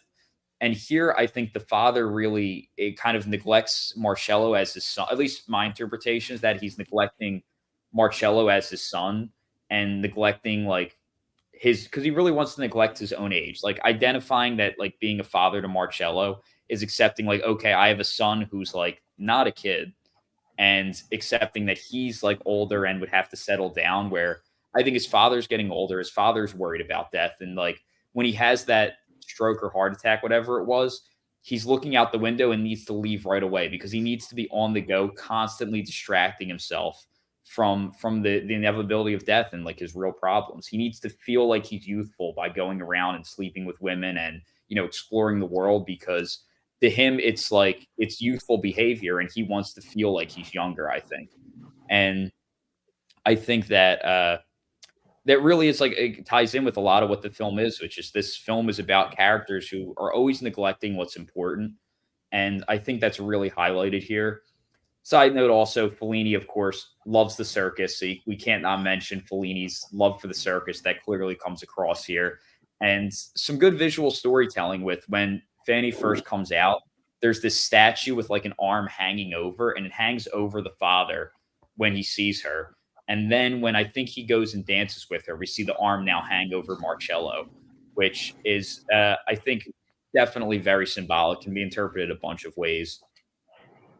But yeah, and then also like we see kind of a really objective view at the end where it's Fanny's POV who's watching Marcello chase the cab down. And we see in her face, like she just kind of gets it and really does kind of feel bad for Marcello there. And I just think it's a great way to give in because like Oscar, I hate exposition and I hate when the characters just say because people don't just say like, oh yeah, I'm Marcello, like my father was this and that. People just live their life, and a lot of times people avoid talking about certain things that bother them. And so of course Marcello is not going to talk about it. He has to, it's show don't tell, and he doesn't tell us or show us everything, but he shows us enough to kind of at least make our own interpretation about it, even if maybe it's not what Fellini intended, but he trusts that the audience is intelligent enough to kind of put the pieces together. So I think this is just a very interesting and insightful chapter. But next we go to one of my absolute favorite chapters, chapter 6, at a party where now he's really turning up the degeneracy. And this is where the downward spiral spiritually is really starting to kind of creep in, and we're starting to really notice it in the film. So Marta, what are your thoughts on chapter 6? Yeah, this is a really important chapter, and I think it's also a great chapter that piggybacks off of the previous one that we just saw. And as you were saying, you think that Marcello doesn't have any friends in this movie, right? And you're kind of tricked into briefly thinking, oh, maybe he does, because we have the reappearance of Maddalena in this chapter too. But what ends up happening is they end up getting separated quite literally in this echo chamber as well. So he loses her. And again, it's just going back to what we were saying at the start. She's a mirror to him, right? She's declaring her love for him. He's kind of ignoring that. Then he does the same towards her, but then, oh no, she moves on, right? So it's just a perfect symbolism within that interaction right there that showcases that they are just two lost souls, and they are progressively getting more and more lost from reality or what it is that they truly want. And it's interesting that all of that ends up ending as well with the matriarch of the castle that's run by all these aristocrats, who's on her way to mass. So you get that slight little symbolism of the spirituality and Catholicism as well. But I'll let you guys cover that a bit more because I'm sure you have more to say. Yeah, the this scene is kind of the kind of big deep dive into the spirituality, and it's something about this scene just feels slightly off and tonally different from the film. We see all these characters who are in these kind of different outfits by the end of it. Some of them got like knight's helmet on, and the setting as well kind of really adds to it. And we get that kind of gorgeous shot of them kind of walking up all those hedges that kind of separate round and come back up to the top. They're kind of the elevation again. And we see kind of in this section is mentioned straight to our faces, like they say we're off to catch ghosts, and it is described like a ghost hunt, and he is kind of being less subtle now with the idea of this spirituality. And I think someone asks Marcello, I think it is, he just says to you, who are you? And it's just this questioning of yourself, and this, like with the POV shot, of this kind of splitting off of the spirit, and he's lost in himself. He's just wandering off to places, and this scene is such a perfect example of that, and really just kind of like the POV shot, just the start of Fellini's changing career. Like I mentioned earlier, moving away from that neorealism and moving into the surrealism that we see in 8.5 and Amarcord and Satrakan and Juliet the Spirits. This is like the pivotal moment in his career, and I think this kind of whole night and episode just reflects that absolutely perfectly, and it's definitely one of my favorites. It's just absolutely brilliant. Oh, and don't think I mentioned it, but we get that next fourth wall break, I think it is, from that one lady. I can't remember who it is, but she kind of turns her head around something, and I'm sure we'll get onto the last one later. But it's an incredible scene. Yeah, that woman looks like Frankenstein. She's like a weird, like gothic, costume to it. Yeah. She's like, it's like she is a ghost, because it's really weird, that scene where she breaks the fourth wall, when she pulls like Marcello off the side. But yeah. Like you were saying, like, this is one of the only times where like you get like the reoccurring character of Madalena coming back, and yeah, you kind of dives deeper into their kind of relationship, and there's that scene where they're behind the wall, and like the castle is beautiful as they walk about it, kind of introducing Marcello to all the characters, this is kind of like a different level of like society that he's kind of around now, like they're like princes and like very rich people that she's kind of introducing them to, and like all the rooms in the castle just look gorgeous. Like they are just straight up paintings when they actually stay on a character. It's beautiful in this section. Like you were saying, there's the hedge scene where they all go up from the left and the right. That's one of the best shots in the film, I think. Yeah, this is kind of like, this really emphasizes like the kind of the structure of the different structure of the movie as well, because like I was saying earlier, there's like points where he just kind of drops storylines like the drop of a hat, like because there's that Madalena conversation, and the guy comes up and starts kissing her, and he can't find her, and he walks out, and then he finds like the group going ghost hunting, and then like the Madalena storyline is just like completely forgotten about, and they go off into this ghost hunt and travel across all the castle. And we never see Madalena again in the film. So yeah, it's just a really weird, different way of kind of even just structuring the movie. It's like you just forget, you're like so invested in these characters, and then they just move on quickly. So yeah, it's a bit weird on the first watch, but it's really interesting when you go back and watch it and look at all the spirituality like sections of it. And this is one of the more interesting sections because of the people that are in this film, or in this section of the film. Yeah. Yeah, this is, aside from the Steiner chapter, probably my second favorite. This is where Fellini turns up the intoxication and turns up the degeneracy. And this is, yeah, this chapter I just love for so many reasons. The opening might be the best score of the film. That kind of blues score that Nino wrote to compose is just incredible. And I just love the idea of like just something that's relatable, of just, you never know where the night's going to take you. And it's like he's just on Via Veneto. He hops in a car with a bunch of strangers, and it's like you just never know where you're going to go or end up, or like the people you're going to end up around. And I just like that part of the film a lot, the kind of adventure of the night. And then we get there, and so actually there's two. He breaks the fourth wall twice here. The one is the one I actually just have her written as Ghost Lady.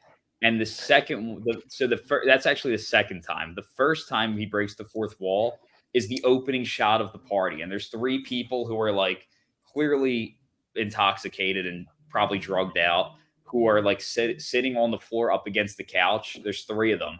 And the one lady's just smoking a cigarette, staring at us. And this, I think, is really foreshadowing to what he does in Satyricon, where Satyricon, real quick, is it's about first century Rome, and Fellini treats it as if us as the camera is a POV of someone who's dropping into this world, but like we're not invited to see this world. So people in the background of that film are just breaking the fourth wall, staring at us. And I think this is kind of foreshadowing to that in Fellini's career, where this lady's just staring at us and like basically telling us like we're not welcome here, like we're not invited, and it's like not like a welcoming crowd. And so actually, I do have to say this film highlights the one flaw and the one criticism I have in this film. And that is that for a film where the characters are clearly intoxicated and clearly on drugs a lot of the time, we never actually see any of it. We never actually see anyone really drink, or we never see anyone do drugs. And I think a part of that, of course, is the censorship of the time. This film had enough battles of censorship without showing that. But it's the one thing where it's like, I mean, I know they're drugged out and drunk, but like I think it could maybe go over some people's heads, like the degree of it. Because like here, the stares of everyone are just so intoxicated, so out of touch with reality.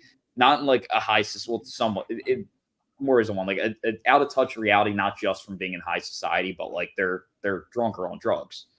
And he creates literally like one of the most fluid sequences ever. Just the way he, like I said, I hate when the world shuts down around the characters. And Fellini shows us so many things that literally have nothing to do with Marcello and nothing to do with, you know, the story or the conflict or the arc, whatever you want to call it. But what it does is it's the world around and the worlds he immerses himself in are a reflection of his spiritual state. And as we know, this is where the kind of where really the downward spiral spiritually is becoming noticeable. And he just moves all around to all these different faces and like that are just all these people who are just meaningless faces. They haven't been in the film before. We're just floating from person to person so smoothly and fluidly, but in like a kind of slower speed, drugged out way. I think it's like probably the best use of like atmosphere of stuff around the character in film history, honestly. But then after all of that, we finally see a familiar face. We see Maddalena, and it's just some of the greatest misdirection because, like I said, Hollywood films, our brain is so wired for setup and payoff. It's like, oh, she's coming back. He's going to end up with Maddalena. They're going to live happily ever after. Like, that's the way that we're trained to see it. And it's like, no, not in this world. Like, it's that there's no happy endings in this lifestyle. And I like how when they're the separation, they're just both lost in the art and the beauty that surrounds them. The imagery around both of them is so beautiful, but it's also what is separating the two of them. And we have no sense of like orientation as to where they are in relation to each other. And we know that she's drunk, so we question like the sincerity of what she's saying. But I think at this point, like they're two sides of the same coin. So at least me, like on a first watch, like I'm rooting for them to end up together. Like I feel like it feels like they have the best spiritual connection he has the best spiritual connection, I think, with Maddalena of any female character in the film, and obviously I've mentioned that she's my favorite female character of the film, which is why I kind of want them to end up together at this point. But we really realize just from, like I said, Fellini speaks with the image, and the images tell us that they're not two people who are destined to be together. They're two people who are destined to be alone. And the fact that they both share that in common doesn't make them get together. They're two people who are kind of always going to be alone. And the party just in this lifestyle just separates them, with the one guy kind of from the party. We never even see him before, seduces her away. And then Marcello goes and follows the crowd. And that kind of takes him away when he kind of becomes a part of the crowd. And just the way the lifestyle will always, and the getting lost in the beauty that surrounds both of them will always keep the two of them separate.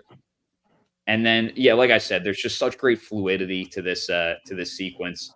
And then, of course, we get into like Oscar touched on, like the spirits and the hunt for ghosts. And I think some of this really is foreshadowing for Juliet of the Spirits, the film he did after 8.5. And I think the one thing in Fellini's filmography, in terms of thematically, that this film does really lack is any presence of Giulietta Messina, his wife, who is such a major part of him as a person, his artistic voice, his career. And even though she's not in 8.5, like there's one character clearly is meant to be a version of Giulietta Messina. And this is the only film where there really is no kind of presence of Messina in any way. But I do know that she believed in like all types of crazy like spirits and stuff like that. So I feel like this is the one scene where there is kind of some influence from her. And then we have there's like that sense of detachment, like from that we've talked about. And here there's like we're in his POV when he goes with the ghost lady. And this is the last person in the beginning we expect him to end up with, but we never see him with her. It's all POV, almost like it's like another person. Like there's a sense of detachment. Like I said, there's no subjective POV for the most part, and this is like very rare in the film that Fellini chooses to use this. And I think it's because she's looking for Ghost, and what does she find? She finds Marcello, who is becoming like a shadow of himself, and he essentially has become a ghost. So I just think this chapter is such an important piece of Marcello's arc and reflecting the kind of downward spiral of his spiritual state. And yeah, it's just one of my favorite chapters for so many reasons. And then, of course, just a side note, it's like this feels kind of foreshadowing to the film reception where they're leaving the party and the religious people are walking by and they're just all glaring at all of them. And it just feels like it's foreshadowing for the criticism that he's going to get when this film's released. But now we go into a kind of another one of those kind of morning intermissions, which really highlights the ugliness of the film and the ugliness of the world that has kind of been hidden from us off camera. And that is when we learn first there's the argument with Emma, and then there is the scene where we learn what happened to Steiner. So Marta, what are your thoughts on those two kind of intermission chapters? I think that is, I mean, both of those parts are really important. First of all, they just showcase this decline that he's going on with his life and what he wants. That kind of started in the previous scene, or didn't really start, but it started to get really apparent.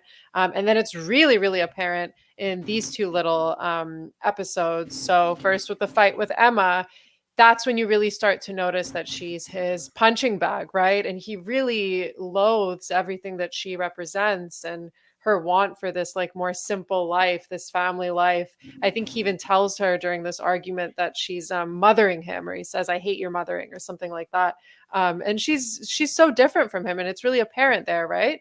And then from there, we find out the news about Steiner and how he took his own life and that of his children. And I think that that's also a really interesting little clue to all these desires that Marcello wanted. It's just devastating for him to find out that a hero of his, it wasn't even enough for him, right?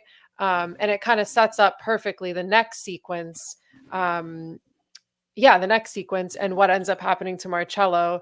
You kind of understand the path that he took after a certain period of time, because everything that he idealized prior is gone, and he saw that it leads to no fulfillment, right? I think that's kind of all I have for those two smaller sections. Yeah, I think it's again another brilliant section for me, especially that kind of confrontation between Emma and Marcello. We kind of got that big light at the end of that kind of isolated road.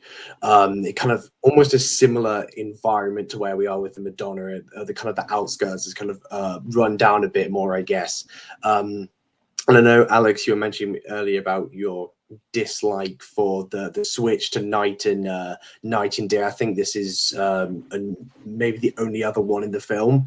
And I think it's clever how the first one he's kind of with Sylvia, that he's kind of you see him like never kind of in that state of love, I guess, and then he's with a woman in the first one, and then in this one is the complete opposite. He's separating, they're having an argument with the only other switch from night to day.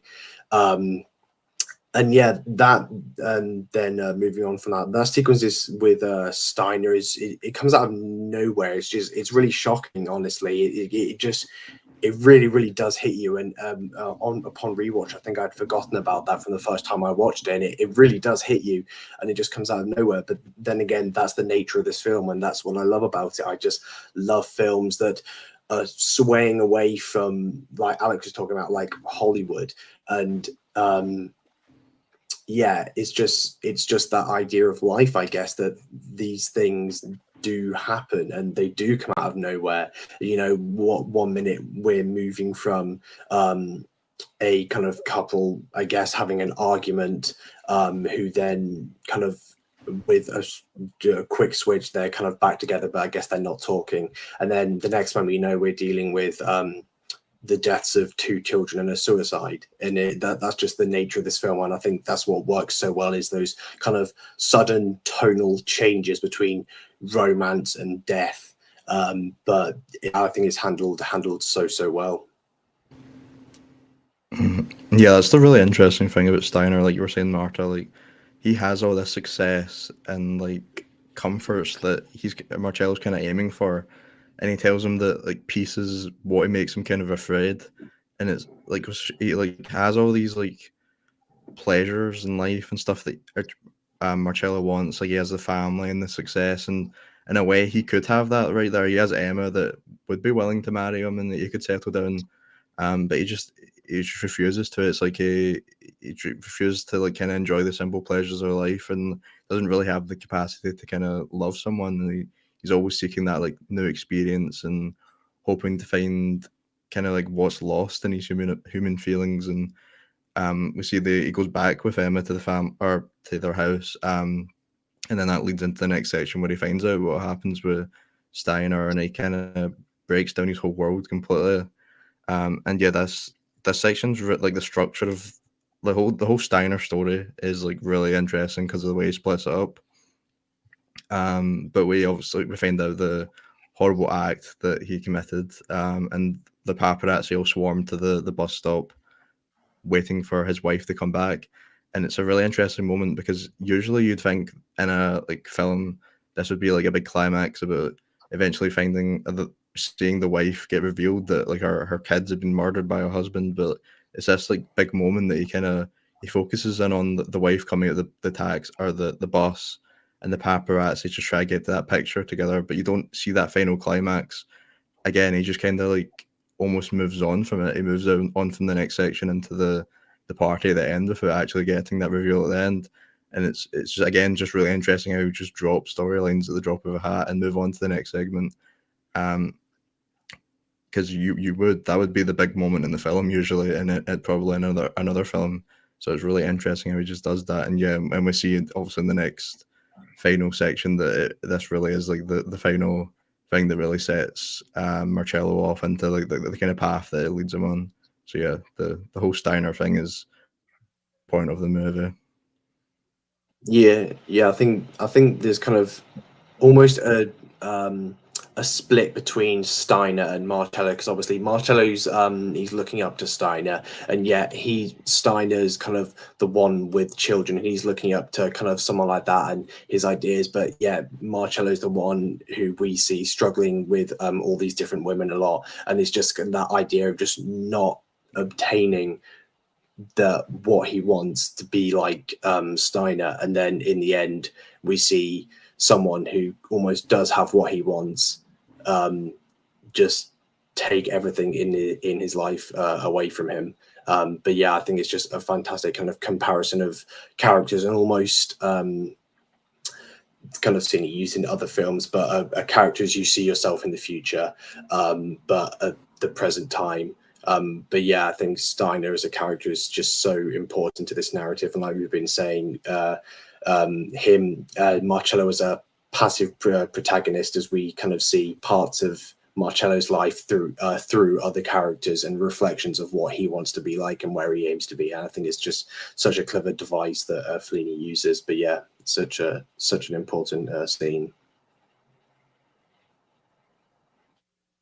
Yeah, starting with the scene with Emma, this is the first kind of he starts with like this long sci-fi wave type of score. Like Fellini definitely experimented a little bit with elements of sci-fi, kind of like probably influenced by the Twilight Zone of the 50s, but with to set the scene as like really different from the romanticism we've seen so far. And then we see him make like the worst decision he makes in the film, and the one that kind of loses a lot of audience support. Like there's a lot of elements of his character that I relate to, but this is the one where he makes a decision that kind of makes you jump back, and it's like, oh, like that's like shouldn't have done that when he leaves Emma there. But yeah, she really is like they talk kind of more directly about how she represents the normality of that Marcello fears falling into, and kind of like his father feared falling into. And how he just doesn't want to ever live that life and can't, whether it's the high society life or the kind of more intellectual artistic life like Steiner and his friends. He definitely does not want to live in normality, and Emma really does represent that, which is really addressed more head on here.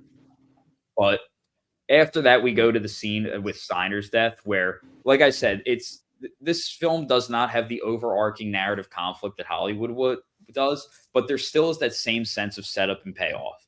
When we open up the Sylvia chapter, the most beautiful chapter of the film, what do we open up with? It's a bunch of people with cameras, all like vultures arriving, waiting, anticipating an arrival. Only this time, it's not the arrival of a beautiful movie star. It's the arrival of a woman who is about to be told that all the people she loves most were killed. And this is, like I said, like we see the staging throughout the film and wonder, well, what is this camera hiding from us? And now we see the ugliness that it's been hiding from us the whole film. The entire aesthetic around them is totally unromanticized. There's no music. It's a totally ugly and dull by, like, if you were just look at it as an image, it's a dull aesthetic, which is like piles of dirt and like empty streets, bright daylight, none of that like high contrast black and white. And we see the ugliest aesthetic that we've seen yet, for now showing us the true ugliness of this world and of just kind of the nature of the media that Fellini's now highlighting to us after indulging us into the beauty of it. We've been kind of sucked into this world. And now that we've been kind of participants, kind of enjoying the highs of it for so long, now he shows us the ugliness and the truth that's kind of been, like I said, like when Frankie elevates Sylvia, like now we're seeing the ugliness beneath the beauty. And I think this is really where, in the end, he does that transition by moving into the camera. And now we totally have kind of the death of everything Marcello believed in and strived to become, to where now he's going to become a completely directionless character in the final chapter to come, which I think is this is, of course, the chapter that got the film heavily condemned by the church and was ultra controversial and talked about in its time. I don't think it really comes across it definitely doesn't come across as like that taboo or anything by today's standards. But when you compare it to a lot of the films of the 1950s, because the 1960s as an era didn't exist yet when this came out, not that it would have been much more like pushing boundaries, but coming off of the 50s, this definitely was very kind of pushing boundaries of what could be shown in film. So Marta, what are your thoughts on the final chapter of La Dolce Vita? Are we saving the epilogue on the beach for after? Just so I know not to go there. Yeah, honestly, let's do that. Let's save it for after. Yeah. Okay. Well, first of all, side note, it's funny that this is the part that probably got the most censored, because can you imagine if they showed like Babylon during this time? It would just be absolute chaos compared to this.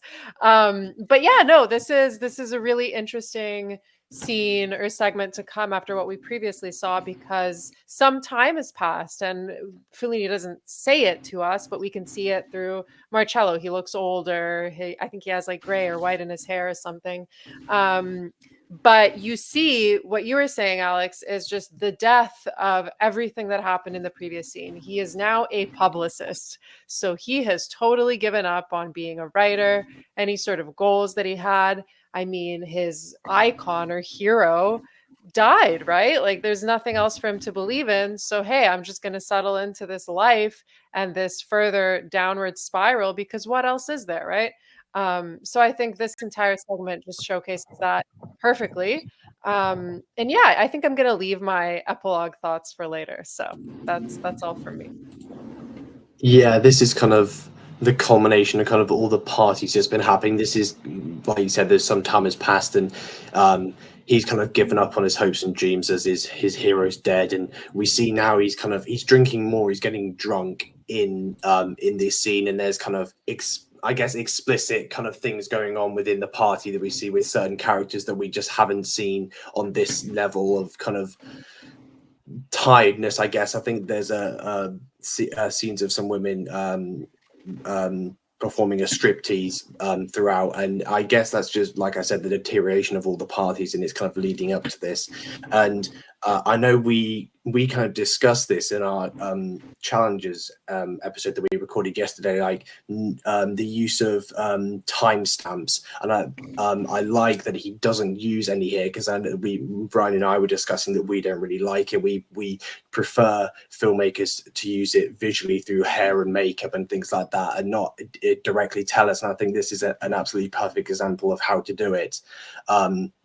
But yeah, the death of Steiner is clearly affected him so much here, just through his mannerisms and the way he acts, and yeah, such an interesting shift of scene in comparison to kind of where he was beforehand. Yeah, and he does do it visually, like without actually telling you. Like you were saying, the hair. He also switches from the black suit that he's been in the whole film. He's in a white suit all of a sudden. He's kind of like the opposite. And his like behaviors, he's got some real hatred at this point in the film. You can really see he's just kind of gave up with all the kind of hopes and dreams that he had, and it's really quite jarring because of the time jump. And you just see, like, you suddenly just see this massive change in him, and he's really just he's like abusing this woman, like in the party, like covering her in feathers. And yeah, there isn't really, like, I think I've been called, is this supposed to be an orgy? Like the party? Yeah, like you can't really even like tell it. Like, it's really not that, like, anything happening apart from like the striptease. So I didn't even realize it was one until I seen like somebody talking about it. So yeah, like you said, it really isn't, compared to today's standards, it's not really like that scandalous. But obviously at the time it was. And we were talking about challenges as well, like if the kind of like scandalous moments and sex that like appeals people to movies, and I think that definitely was one of the talking points in this movie, because this was one of the like biggest like box office hits at the time, and it was, I think for a while it was like one of the highest grossing movies, and it was obviously became a cultural phenomenon in Italy. So like obviously the scandals about the church and stuff obviously attracted a lot of people to go and see it at the time. So yeah, there's definitely worked. And I really like one of the moments when he's talking about he's been a publicist, and they mentioned Paul Newman. He like says that he can make the Paul Newman, and Paul Newman, Fellini rejected him being the lead in his movie, so that was like a hint at that. So I really like that moment. But yeah, I'll leave the rest of my thoughts for the epilogue. But yeah, pretty sure Henry Fonda rejected it as well. Henry yeah, Fonda, he was some Steiner. Well. I think he was supposed to be. Yeah, it's crazy. All inferior actors to Marcello Mastroianni. Course man to ever live.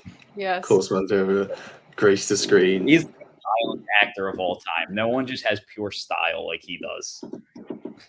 But yeah, Marta mentioned Babylon, which I totally agree with.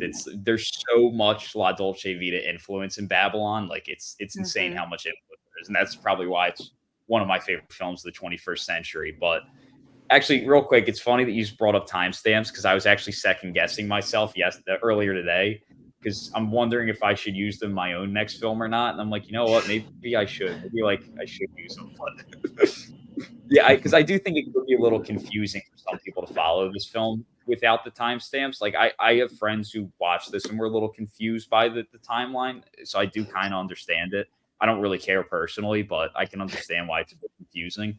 But here, his real final decision to quit his job happens off screen, which most filmmakers would not do. And we really see now it's the acceptance of the downward spiral and just the total loss of direction. It's just total indulgence into short-term pleasures, and just kind of this more like nihilistic view. He's got like new wardrobe on. Also, the unsung heroes of this scene who don't get near enough credit when it comes to this film, whoever was in charge of the eye makeup. His eyes look so like evolved from where they come, and so they look like it's so hard to replicate a drunk face. Like I always say this, it's subtly one of the hardest things to do in cinema, and so many films do a terrible job of it. And it's so hard to, like, a drunk face is literally a different face from a sober face. And this is one of the few films that really does it so well, where you can look at him and go like, that guy is fucked up. But yeah, here they're just fully intoxicated. The music feels like drunk, like the music is drunk and intoxicated. And we really see kind of the ugliness of the party lifestyle and the ugliness of alcoholism and drug use, even though it all happens off screen. And it's just there's just no structure to the scene. There's no conflict. I mean, I guess there's conflict, but like there's no like structure or anything to the scene. It's just a pure indulgence in, you know, just whatever, all short-term pleasures. And after all the beauty we've seen, like this world has gotten ugly, and most filmmakers want to leave you with the final. This isn't quite the final scene, but like they want to leave you with a memorable ending, which I mean he does, but like most filmmakers would want to have something for a film that's known for its beauty, would want to leave you with more beautiful image to kind of sit with as you leave the theater. Like he leaves you with the most controversial scene. That's the final impression that he leaves you with, which just shows his kind of courage as a filmmaker, because most filmmakers would not, or American film producers definitely wouldn't allow this, but leave you with the controversial images as the ones that he leaves you with. And yeah, we see like things like him projecting his depression onto other people. We see all the relationships are like totally loveless. And really then we get the kind of curtain call of Strangers, where it's like a finale type of like curtain call where he's tossing the pillow feathers like confetti. Only we don't give a shit about these characters. He doesn't give a shit about these characters. And it's just a curtain call of Strangers, which really highlights how he just has he has nothing that matters in his life. He has no sense of purpose that's driving him. He has no people who matters in his life. And it's just him surrounded by these strangers. And like, these are the people he's ending his journey in terms of this film with, is a bunch of strangers who both him and us don't care about. So I think it's such a brilliant ending from Fellini. And yeah, of course, then we have the actual ending, but it's just such a great final night chapter for sure. But Marta, what are your thoughts on the actual ending of the film? Oh, I love it. It's probably one of my favorite parts of the movie because, yeah, the more I watch it and the more I kind of connect the dots because it's so open to interpretation, right? So the party, continues on into the morning and they come across this washed up sea creature, right? And so much of this is open to interpretation. I mean, I think that the sea creature, because it's bloated, right, and it's dead and decaying, that kind of represents the bloat and decay of the lifestyle that he was living, right? And then we also get the reoccurring image of the waitress from, I don't know how long ago it was prior, but time has clearly passed and she still has that carefree nature about her, right? But what's interesting is she can't hear Marcello. They're divided, right? They're divided on the beach. So if you take that into consideration, if you take the sea monster into consideration, maybe that just represents that she's still not hardened by this lifestyle that he has gone through. And that's why she's on the opposite side, right? What's interesting is that the sea creature is on his side of the beach and she's on the opposite one. So maybe Marcello's side is filled with like decay and the rotting and the remains of this lifestyle that he's gone through, while she's on the opposite side that's unreachable. And she's trying to communicate to him maybe from this healthier place and bring him back to it, but he's too far gone, right? And that's really depressing. But at the same time, I don't know. I see that scene as one of hope because there's still hope for her. And maybe it's Fellini commenting on the fact that there's still hope for a younger generation to not get sucked into all of this other stuff. So yeah, that's kind of how I see it. But I'm sure maybe you guys have a different interpretation. Yeah, this is definitely for me one of my favorite endings, and I think out of film in general, my favorite juxtaposition used in any film is the beginning and end, where we open on the flying Jesus statue over Rome and we end on this unknown sea creature on the ground. That I kind of love the ambiguity around that creature, because I think someone just refers it to as a monster, and we can't even tell what it is. We can see it's got two big eyes. It kind of looks like a stingray kind of creature, which I think is the closest thing I can make it out to be. But yeah, just the juxtaposition between the elevation changes between the beginning and end, I think are used so well. And then what you touched on, Marta, about that girl, I think we get the very, very last shot is the last fourth wall break of the film, where she looks directly into the character eye. And a lot of people kind of compare this ending to the 400 Blows, which is kind of I think the 400 Blows was a year before this. And obviously kind of same setting of endings with kind of a younger character at the beach, and I kind of see the river as kind of that separation between like the spirits that have happened so far. And I know that the scenes where we've had the fourth wall break have all reflected that spirituality, and I kind of see that kind of river that's dividing them as a kind of a river of soul sort of thing between life and death almost. And I think, yeah, like you said, it's such a perfect ending, and this kind of start of Fellini's new career almost, and yeah, it's done perfectly.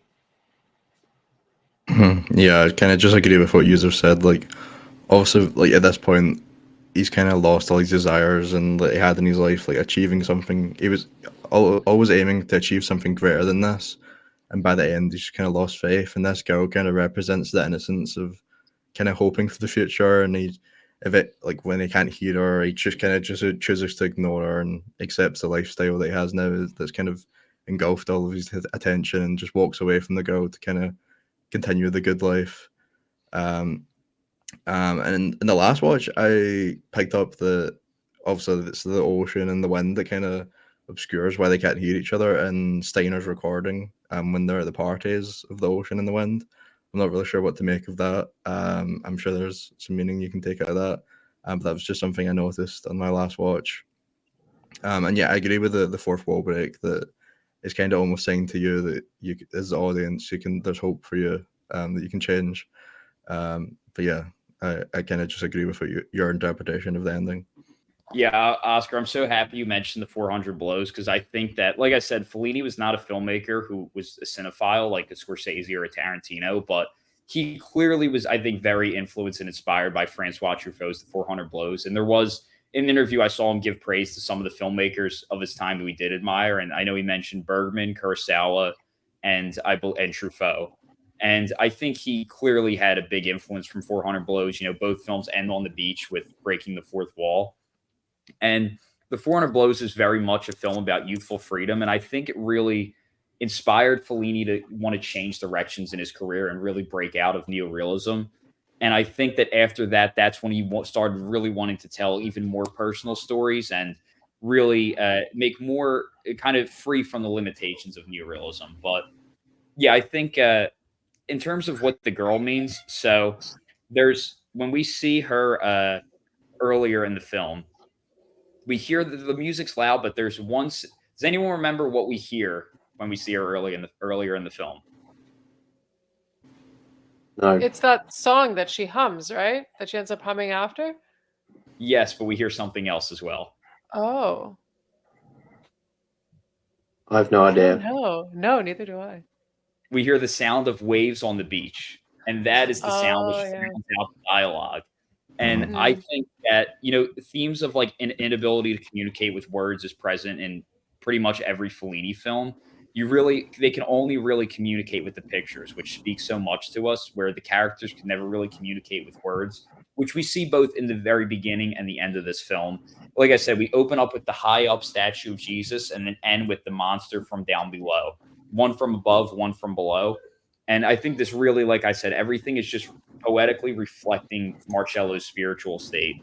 And after we see the monster, we hear the sound of the waves. There's no music anymore. We're once again at a beach, which is a very personal location to Fellini, and he can't hear the girl. And I feel, to me, I think we saw her for the first time in a moment of heightened inspiration. And I feel like he can no longer, like I said, I think Fellini coming off of like 400 Blows and neorealism was really didn't know where he wanted to go with his career and kind of wanted to go in a different direction from where everyone else kind of wanted him to go.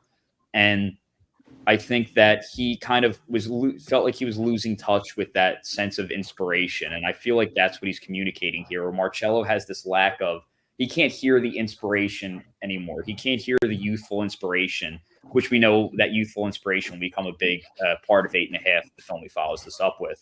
And we know Fellini has a big attachment to youth and childhood, and I think that here it's once again like we're on the beach again, and it's the inability to hear his inner conscience and youthful communication, or sorry, youthful inspiration.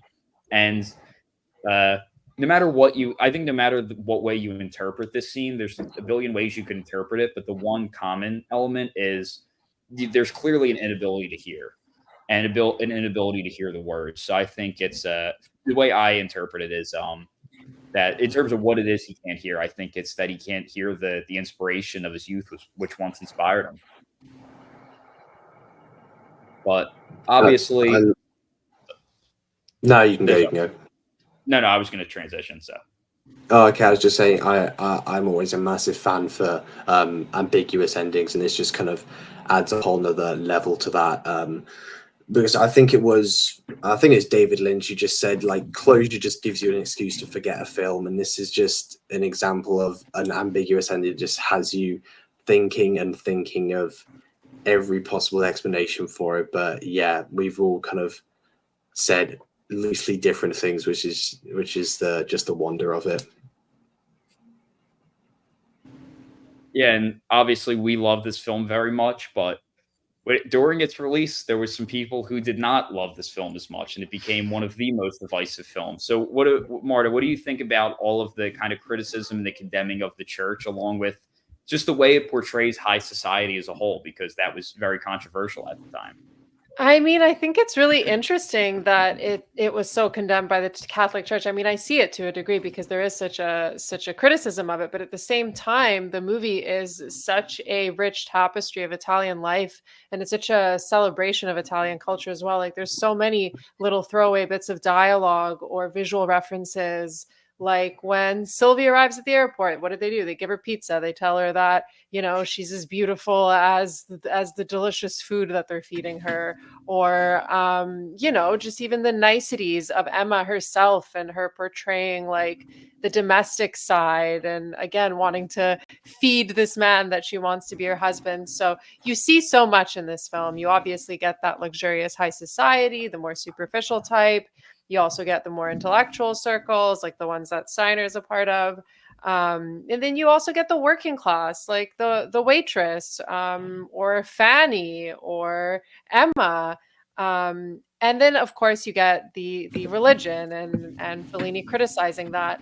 But at the same time, I think he never looks down on it, I don't think. Like, he still showcases that religion is still very important to Italian culture, and it's still very apparent. So, yeah, I think that's why I also love the character of Marcello himself, because he's so passive, and that opens him up to observing all these different elements. So, I mean, I understand the criticisms for the time, but looking back at it from our generation, it just really seems like this beautiful tapestry that showcases all that there is to appreciate about Italy and Italian culture as a whole.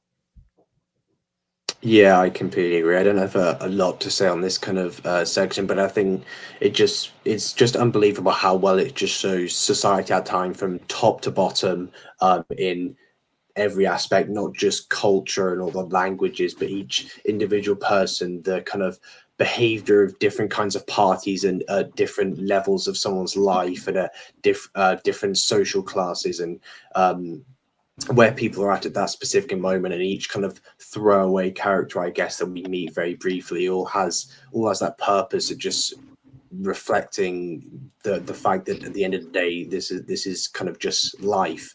And I think that's the most kind of one of the most important factors of the film, and the reason for it's the way it's structured.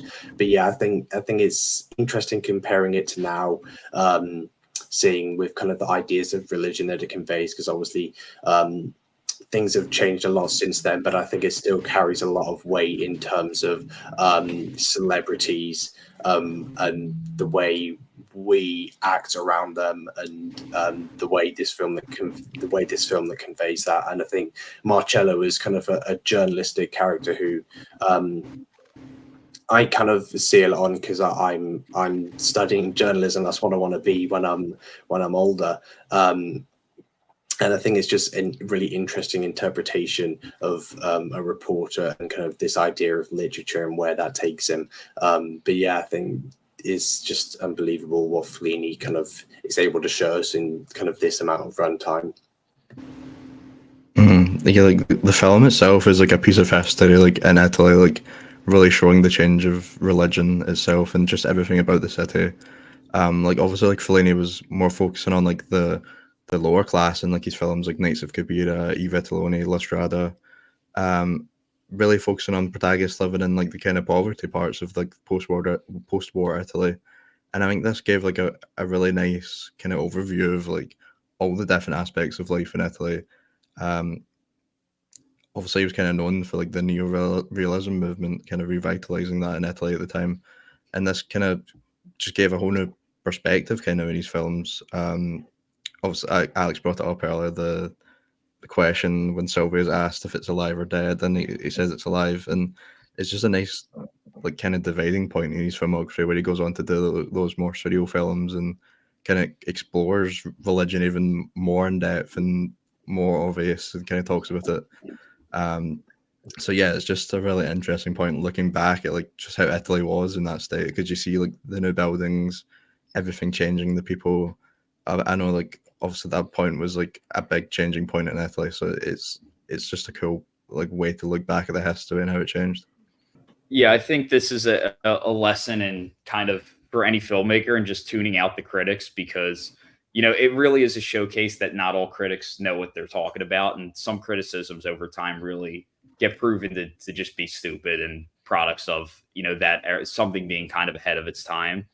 And yeah, I mean, because when you look at like us as people who are studying this film, though it was condemned by the church, but like no one really knows that this film was even condemned by the church today. Like it's such a kind of forgotten piece of history. What everyone remembers is kind of the masterpiece Fellini directed. Like at Visit Rome, anyone, and try and walk a few blocks without seeing something related to La Dolce Vita. Clearly, it's a film that celebrates Italian culture, not one that is kind of tainting the image of it. It's like known for its beauty, and it's a film that really is a celebration of Italy and like I said, a portrait of a time and place in Italy that I think is it's great. And there was one film critic who defended the film at its time, and he said that no one complained when Fellini was doing really realistic portraits of like the lower classes with La Strada and Knights of Cabiria. It was only when it was kind of a not so a more questionable portrait of the bourgeoisie and the aristocrats that all of a sudden it became a big controversy. So I think it really says a lot. And then like this also just the absurdity and censorship it shows, because it's like if you look at like Marta said, like look at Babylon and look at this. Like, are you really going to look at this and say like, oh wow, that's so controversial? Like it really just shows you the absurdity of censorship in film. And yeah, it's like also I think it's worth noting like this film was screened at a gala in Milan and it was totally booed. That's where like Ryan mentioned someone spit in Fellini's face. And the next day it won the audience award. So that just shows right there how ridiculous a lot of the criticism was. And yeah, I think it's like I said, it's kind of ridiculous how scandalous this was at the time, because it really is not. And as Scorsese said that like it's about a world that where the values are gone. But Scorsese said it's actually like in his mind a very moral film. Like it's not what a lot of people interpreted it as. And it's yeah, so I just think a lot of the criticism was stupid. But regardless, it did not stop Fellini from following that up with the film that a lot of people credit as the best Federico Fellini film, 8.5. And of course, he was coming off of Knights of Cabiria and La Strada, which both won Best International Film. So, Marta, what do you think about just where this lies in Fellini's filmography? Because he's a filmmaker, I think, where it's almost like watching a TV series of you can watch the evolution of him when you watch his filmography. Yeah, I mean, I also have a question though. I'm curious what you guys think, because although Fellini has denied it, many folks think that La Dolce Vita is a continuation of I Vitelloni, right? Where we have a character who comes from this provincial life, who's been in Rome now for 10 years.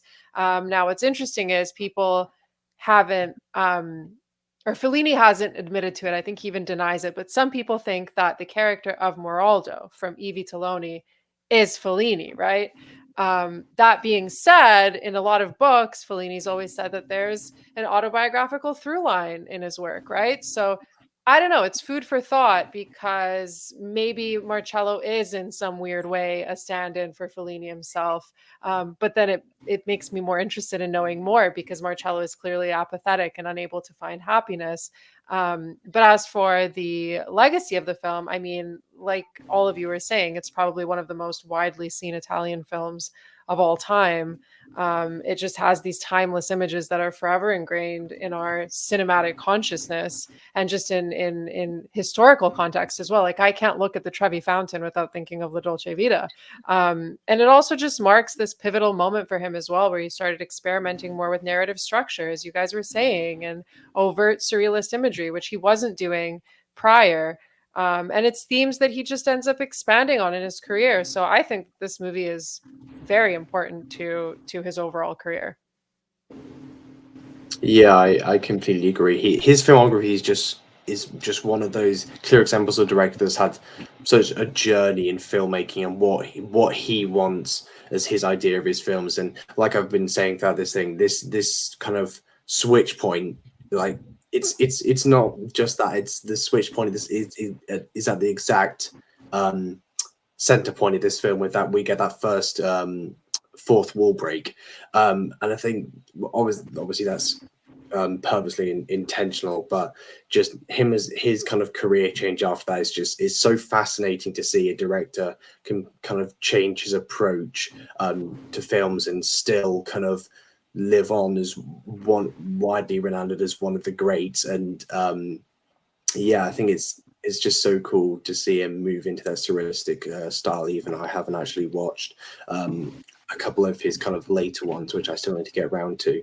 But yeah, this film is just, I think it, before I watched it last year, I think I'd heard of it in a couple of places, but now it's kind of taken over my life. I've back in my house, I've got like a framed small poster on the wall. I've got vinyl of it. I play it all the time. It's so good.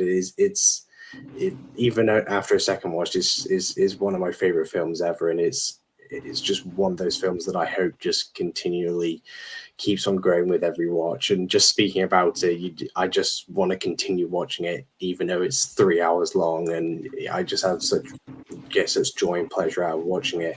But yeah, this film's legacy is second to none. It invented the word paparazzi. That it's crazy, like even the influence from that, and even the switch to surrealism to 8.5, and the influence that 8.5 has had on massive films like Pulp Fiction, that dance scene straight from 8.5. And it's just wonderful to see, honestly. But yeah, the legacy of this film, it cannot be understated, and Fellini's career especially. Yeah, I'm ashamed to say I didn't even know what this film was like over a year ago, something like that. So I really hadn't even heard of it, and I think honestly it's not talked about enough. Or Fellini in general isn't talked about a whole lot.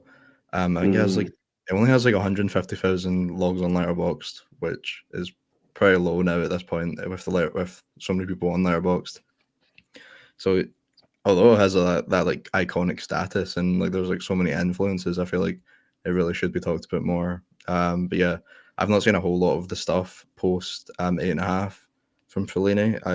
I just watched Amicord the other day, and that's pretty much all I've watched post 8.5. I've done Toby Dammit actually. The closest thing to a horror film they've done, which is really interesting, kind of short film almost that he done. So that's definitely dives more into surreal films. But I'm definitely interested to go and see what else he's done, because for now I still kind of preferred like his like kind of neorealism stuff from the start of his career personally. But it's interesting because 8.5 in La Dolce Vita is like, you'd think that would be like the almost finale of someone's career, but it's almost like a midpoint in his life. He made films for years and years after that, so it's really interesting that he kind of just made these masterpieces and just kept going. You'd think it would be like towards the end of his career, because 8.5 particularly is like very about his life and his career. So it's really surprising that he was so quite young into his career. I think it was like 10 years into his filmmaking career that he had made those. So he's a really interesting filmmaker, I think, and should definitely be talked about more. Yeah, I think it's like Scorsese, I think, describes Fellini's career perfectly. He calls it the journey of one artist using film as his canvas. And I know a lot of people who aren't as into film think like, oh, well, what makes this director so special? Like, why is this director so much like more celebrated than the people who make the mainstream like Avengers movies and all that stuff? And it's because like some directors are just like a hired gun. Some directors are just there to entertain. But Fellini is a true like expressionist artist who kind of like when we talked about David Lynch, like you see themes and elements evolve throughout his work, and just no one could have made a Federico like. There's a lot of people who could have directed the Avengers. Like, is it easy? No, it's a big scale movie, but like there are a lot of directors who could have done the Avengers. Like nobody could make a Federico Fellini film except for Federico Fellini, and I think that's what makes people like him such a special director. And he really is like you read books for an author, and he is kind of that for cinema, where like it's very much like his signature is on every element of the film, and that's why he's one of the first directors to ever have his name above the title of the film in some of his later work. And yeah, like in terms of where he's coming from in his career, like he's coming off a lot of international success, like we've mentioned. And the thing is that success had been in the world of neorealism, which was a big movement in Italian cinema. And it was a very bold career choice for Fellini to kind of move away from the branch of cinema, which it kind of was responsible for his success, was the neorealist movement. It's kind of like there's a lot of artists who, become popular doing one thing and just get stuck in that same kind of that same niche. And it's a risk to kind of branch out of that. But I feel like Fellini felt so creatively confined by neorealism, and here you really see multiple times him just wanting to break free of that. And really, I think he was just kind of losing direction of his artistic voice and wasn't sure where he wanted to go, and really embraced that uncertainty in La Dolce Vita, leading into 8.5, where we see the flashes of the surrealism, the flashes of childhood memory, not childhood memory, but like the kind of attachment to youth. And he kind of is building that here to where he'll go eventually at 8.5, which is, of course, even though I think, 8.5 is the most personal film to Fellini. This is the most personal movie to me. But I think like the one that was most personal to him is 8.5 as the real transition period in his film. But we really see that building kind of beneath the surface here. And yeah, I just think he's such an incredible artist. But I also think that, we can't also not talk about the other most important artist associated with this film. Someone whose name deserves as much praise as Fellini, the man responsible for the top 3 most important things in film: 1 music, 2 music, 3 music, and that is Nino Rota. So Marta, what are your thoughts on Nino Rota's incredible jazz score? Oh my gosh, I feel like I'm not going to do it justice, whatever I say. It's probably one of my favorite scores ever. And what Nino Rota has done with this movie, but just film in general, everything that he does is just gold. Everything that man touches is gold. I actually recorded a podcast episode on my favorite film scores and included La Dolce Vita score, because I think it's also, I mean, alongside with being beautiful, it's so crucial to the film, and it really is just the lifeblood that drives the story along as well. You get different variations of the same song, but the way that they're presented illustrate what's going on. Like Rota keeps things really quiet and unassuming during scenes in the streets when they're empty, but then at the same time, he can breathe life into those streets when there's a party going on or when there's a lot of people that are surrounding Marcello. So yeah, he just knows exactly what sort of tone to portray for each specific scene, and it sets the mood perfectly to whatever Marcello himself is experiencing. Yeah, I completely agree. I think I love kind of scores in a film where there's such range that a composer can convey, and especially for a film like this that's so grand across so many settings and different kind of sequences that happen, you have to have that range. And I think Nino Rota brings that along so well. It has this just sense of wonder and spectacle to every scene, and the score really paces every scene because it's there and it's so noticeable, and it just carries, like I said before, it just carries it scene from scene, and you just get that wondrous feeling as scenes just move along, and it just reflects like the sprawling nature of this film and how grand it is, and it's just like I said, I have it on vinyl for a reason. It's so good. Yeah, I mean, with any Italian film, the score is one of the most important aspects, but it Oh, yeah. really is so important with Fellini, and he is the composer for a lot of his big films, so he's obviously one of the best to do it. Obviously, The Godfather is just one of the best scores ever made. And yeah, just repeat everything you have said. The score is so good in this. I think I prefer the last one in the last section. I think that's my favorite part of the score, particularly when like Marcello's just started throwing feathers everywhere. I think the score is just amazing during that section. So yeah, I think that's probably my favorite part of it. But it's just like you said, it's present throughout the whole thing. Would not be the same without it. Yeah, Italian films are just insane. Their scores, obviously, Ennio Morricone and Leone, just two of my absolute, probably my favorite score director combination. But yeah, Italian films is just unbelievable. They know how to use music in every single scene, and the range is just insane. And this is just one of the biggest examples of it. Yeah, that's why I love Italian cinema, because they understand the top three most important things in film. And Nino Rota might be the most underrated artist in the entire history of cinema, because when you talk about who are the greatest composers ever, you always hear John Williams, Hans Zimmer, and Ennio Morricone.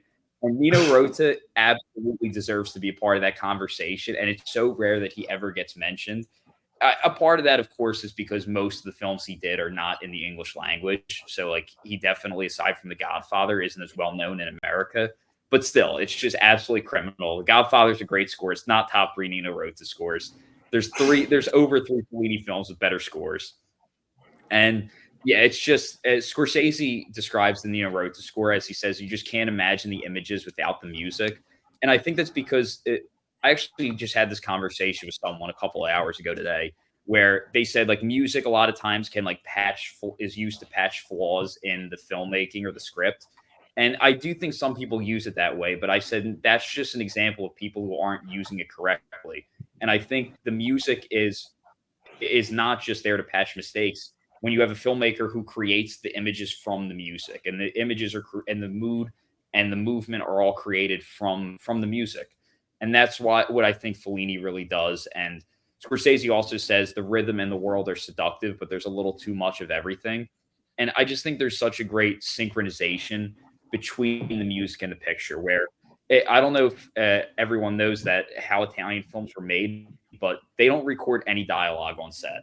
Everything is ADR. So on set, the actors are actually listening to music, because people move differently in Fellini films from how they do in other films.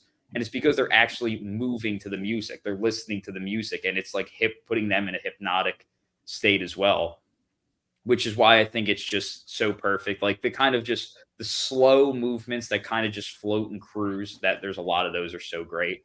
My favorite song is either track 7 or track 9, along with the music for the striptease scene, which is not on the album, which bothers me because I have to go into a YouTube video when I want to listen to it. But he also, like Chanel later too, always shows you the musicians. Like he has such an appreciation for the musicians and puts the camera on them, keeping all the music diegetic, and like just the musical acts of the film are so great, and his appreciation for like this celebration of life through music. But at the same time, when he takes the music away, which he doesn't do much, the film doesn't get dull. He doesn't just turn the music down for dialogue. When the music's there for the dialogue, like, and he turns the music down for just purely cinematic visual storytelling moments, which I love. And a lot of times these are after hours scenes where the music stops and the real like emotions start kind of bleeding out of the scene, and sometimes leading to like a really tense silence. And I think silence is, like I've said this before, like I think music, you don't need to limit it for it to be powerful, whereas silence, if you use too much of it, can get dull. But if you use it in a calculated way with juxtaposition of the music, it can be so powerful. And Fellini uses the silence in such a calculated way. And also he's great at using sound as well. Like he's an unsung, maestro of using sound design as well as music. But another absolute standout of the film is Marcello Mastroianni with his performance of Marcello. who is a very, like we've mentioned, passive protagonist, and unlike what you'd see in most Hollywood or American films. So, Marta, what are your thoughts on Marcello as a character and the decision to make him a more passive character? I think it's brilliant. It's absolutely brilliant for this story. I think he's the perfect detached vessel for us to experience these different levels of Italy at the time. I think I mentioned that earlier. But he's observational, and that's key to the story. Also, for the scenes that are slower and less engaging, the passivity of his role speaks to his own nature, right? I think I mentioned it at the start when he's bored with his life. Maybe the audience is a bit bored too because it's a slower scene. And so I think Fellini's ability to just fully absorb his audience into everything that's going on screen is just really, really clever to me, at least. But yeah, I think I may have said a bit too much earlier on that since I don't have anything else to add.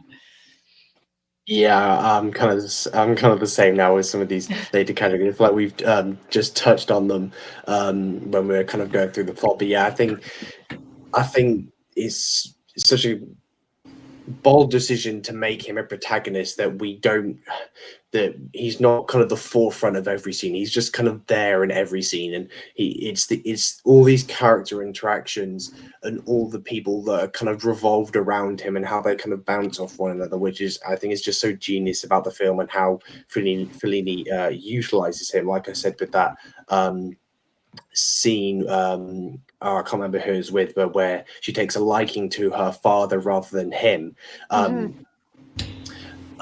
Just that kind of, that's just the way he is as a character. He's had all these kind of past girlfriends that we haven't like seen them together or anything.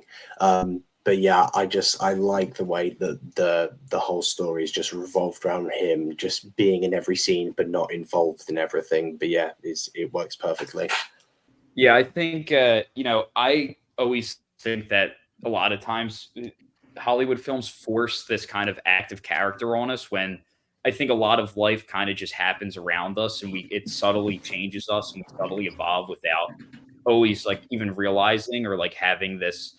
In most Hollywood films, there's this overarching conflict, and like they establish it from the beginning, and the whole film they're trying to solve this conflict. La Dolce Vita is not a conflict-driven film at all, which is a decision that most producers would just never fund to begin with. And it's just that's why I'm just so thankful a film like this exists, because I think it's a lot more true to life that he doesn't have this objective that he's always pursuing. And he's really kind of always neglecting reality, always neglecting responsibility, and neglecting what he wants, and just going towards short-term pleasures, like I've mentioned, which leads to kind of his loss of fulfillment, his death of inspiration, and kind of the path to being lost and directionless. And one thing I really connect with about him is just how the range of people he interacts with and the range of worlds that he inhabits. And he just kind of goes around his city collecting stories. So those elements of his character, I just connect with so much. And yeah, I think it's just the subtle spiritual evolution of the character, I think is such a strength to the film, and something that makes me really connect with the film on a deeper level. But before we wrap up, we can't, I feel like, not talk about Otello Martelli's beautiful cinematography. Some of the absolute most beautiful images you will ever see on screen. I feel like we'd be doing the film a disservice if we didn't mention it. So, Marta, what are your thoughts on Otello Martelli's cinematography? Oh man, it's gorgeous, especially now if you watch like a restored version of the movie. Everything is so lush, right?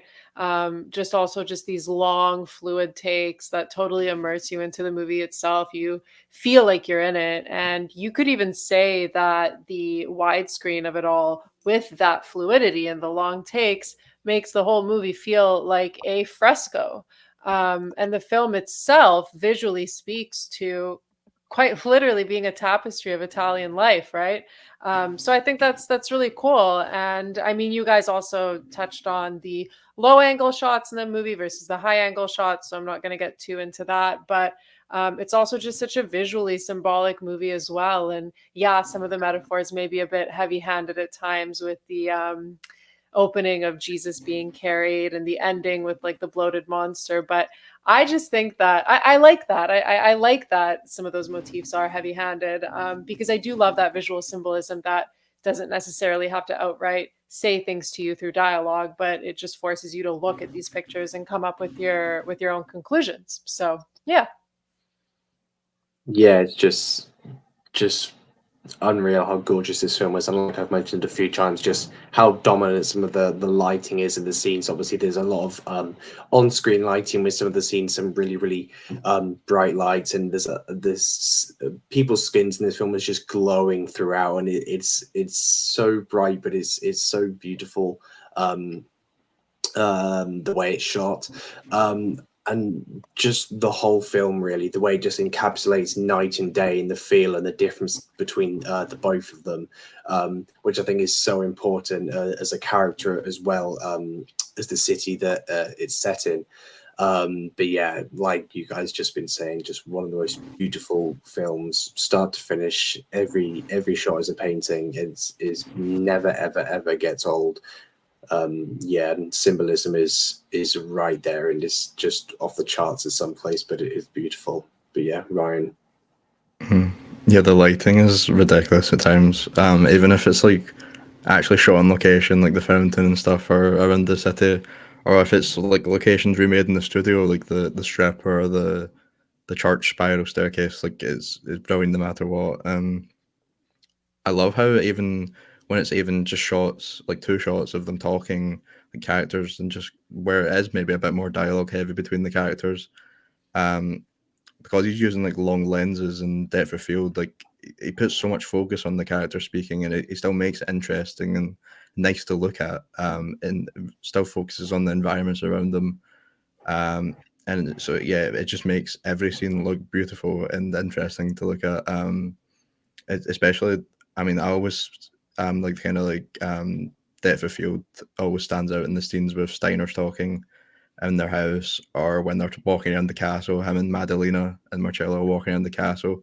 Those scenes always stand out to me. And I'm curious what your favorite shot in the film is, because I think I'd probably choose the shot when Marcello is going up the staircase to Steiner's house after he gets the call to go. And you see the group of people all look over the edge of the staircase, and it's like a spiral up, and you see them all like kind of peer over it. I think that's my favorite shot in the film. Good question. Good question. I don't know, actually. Right there.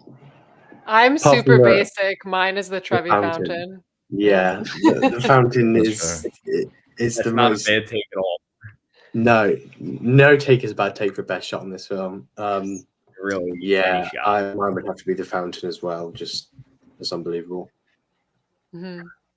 I'm gonna go with him and Madalena in the car in chapter 1, off the top of my head. Just yeah, I'm gonna go with that one off the top of my head. But like with motion, it might be the POV swap as well when we enter Yeah, Steiner's house. definitely.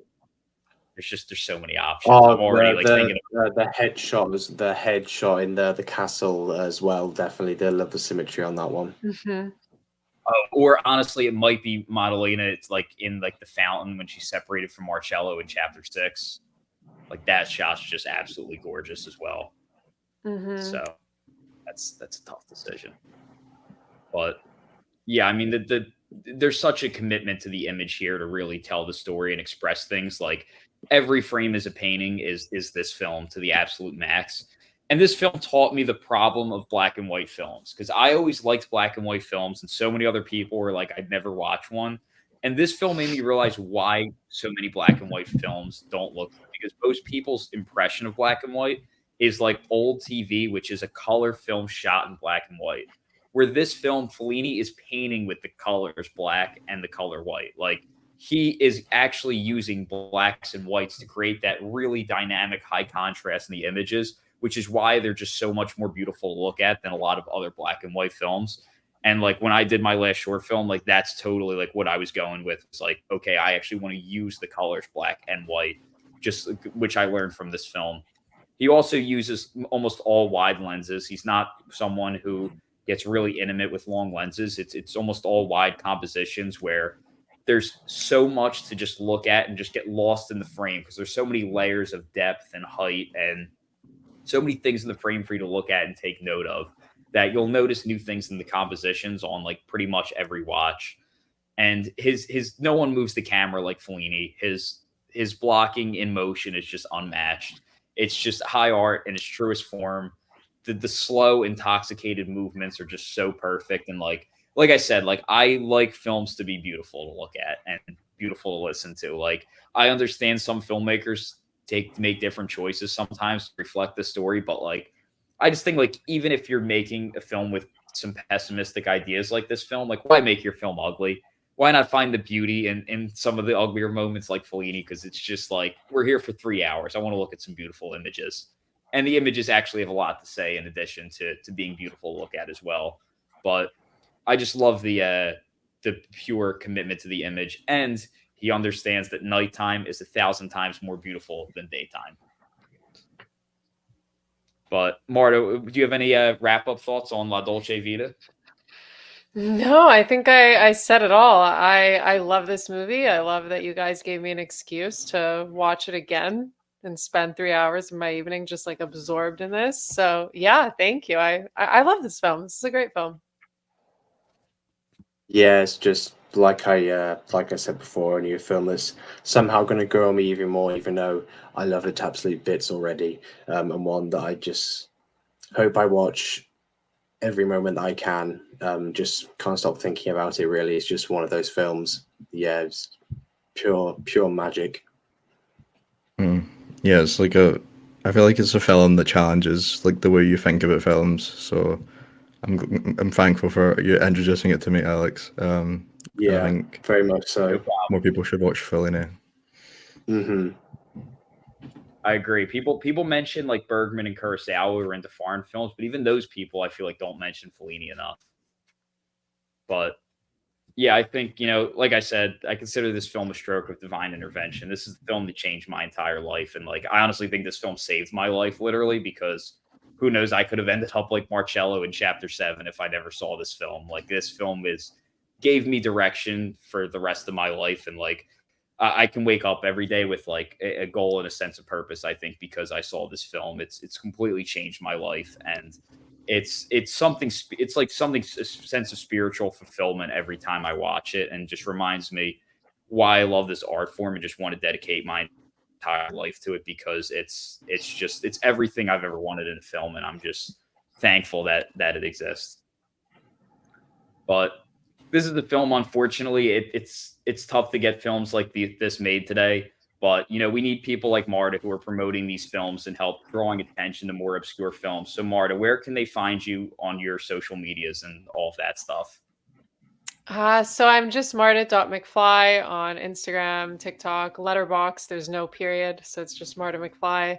And then I also have my own podcast, McFly's Movie House. You can find that on, everywhere: Apple, Spotify, YouTube, all the spots. And episodes come out every Monday. So yeah, you can find me there. Well, thank you so much for coming on. We had a great time talking about a film that we all love very much. Like, subscribe, hit the notification bell, all that stuff. And we'll be back next week with another episode. Thank you. Thanks, guys.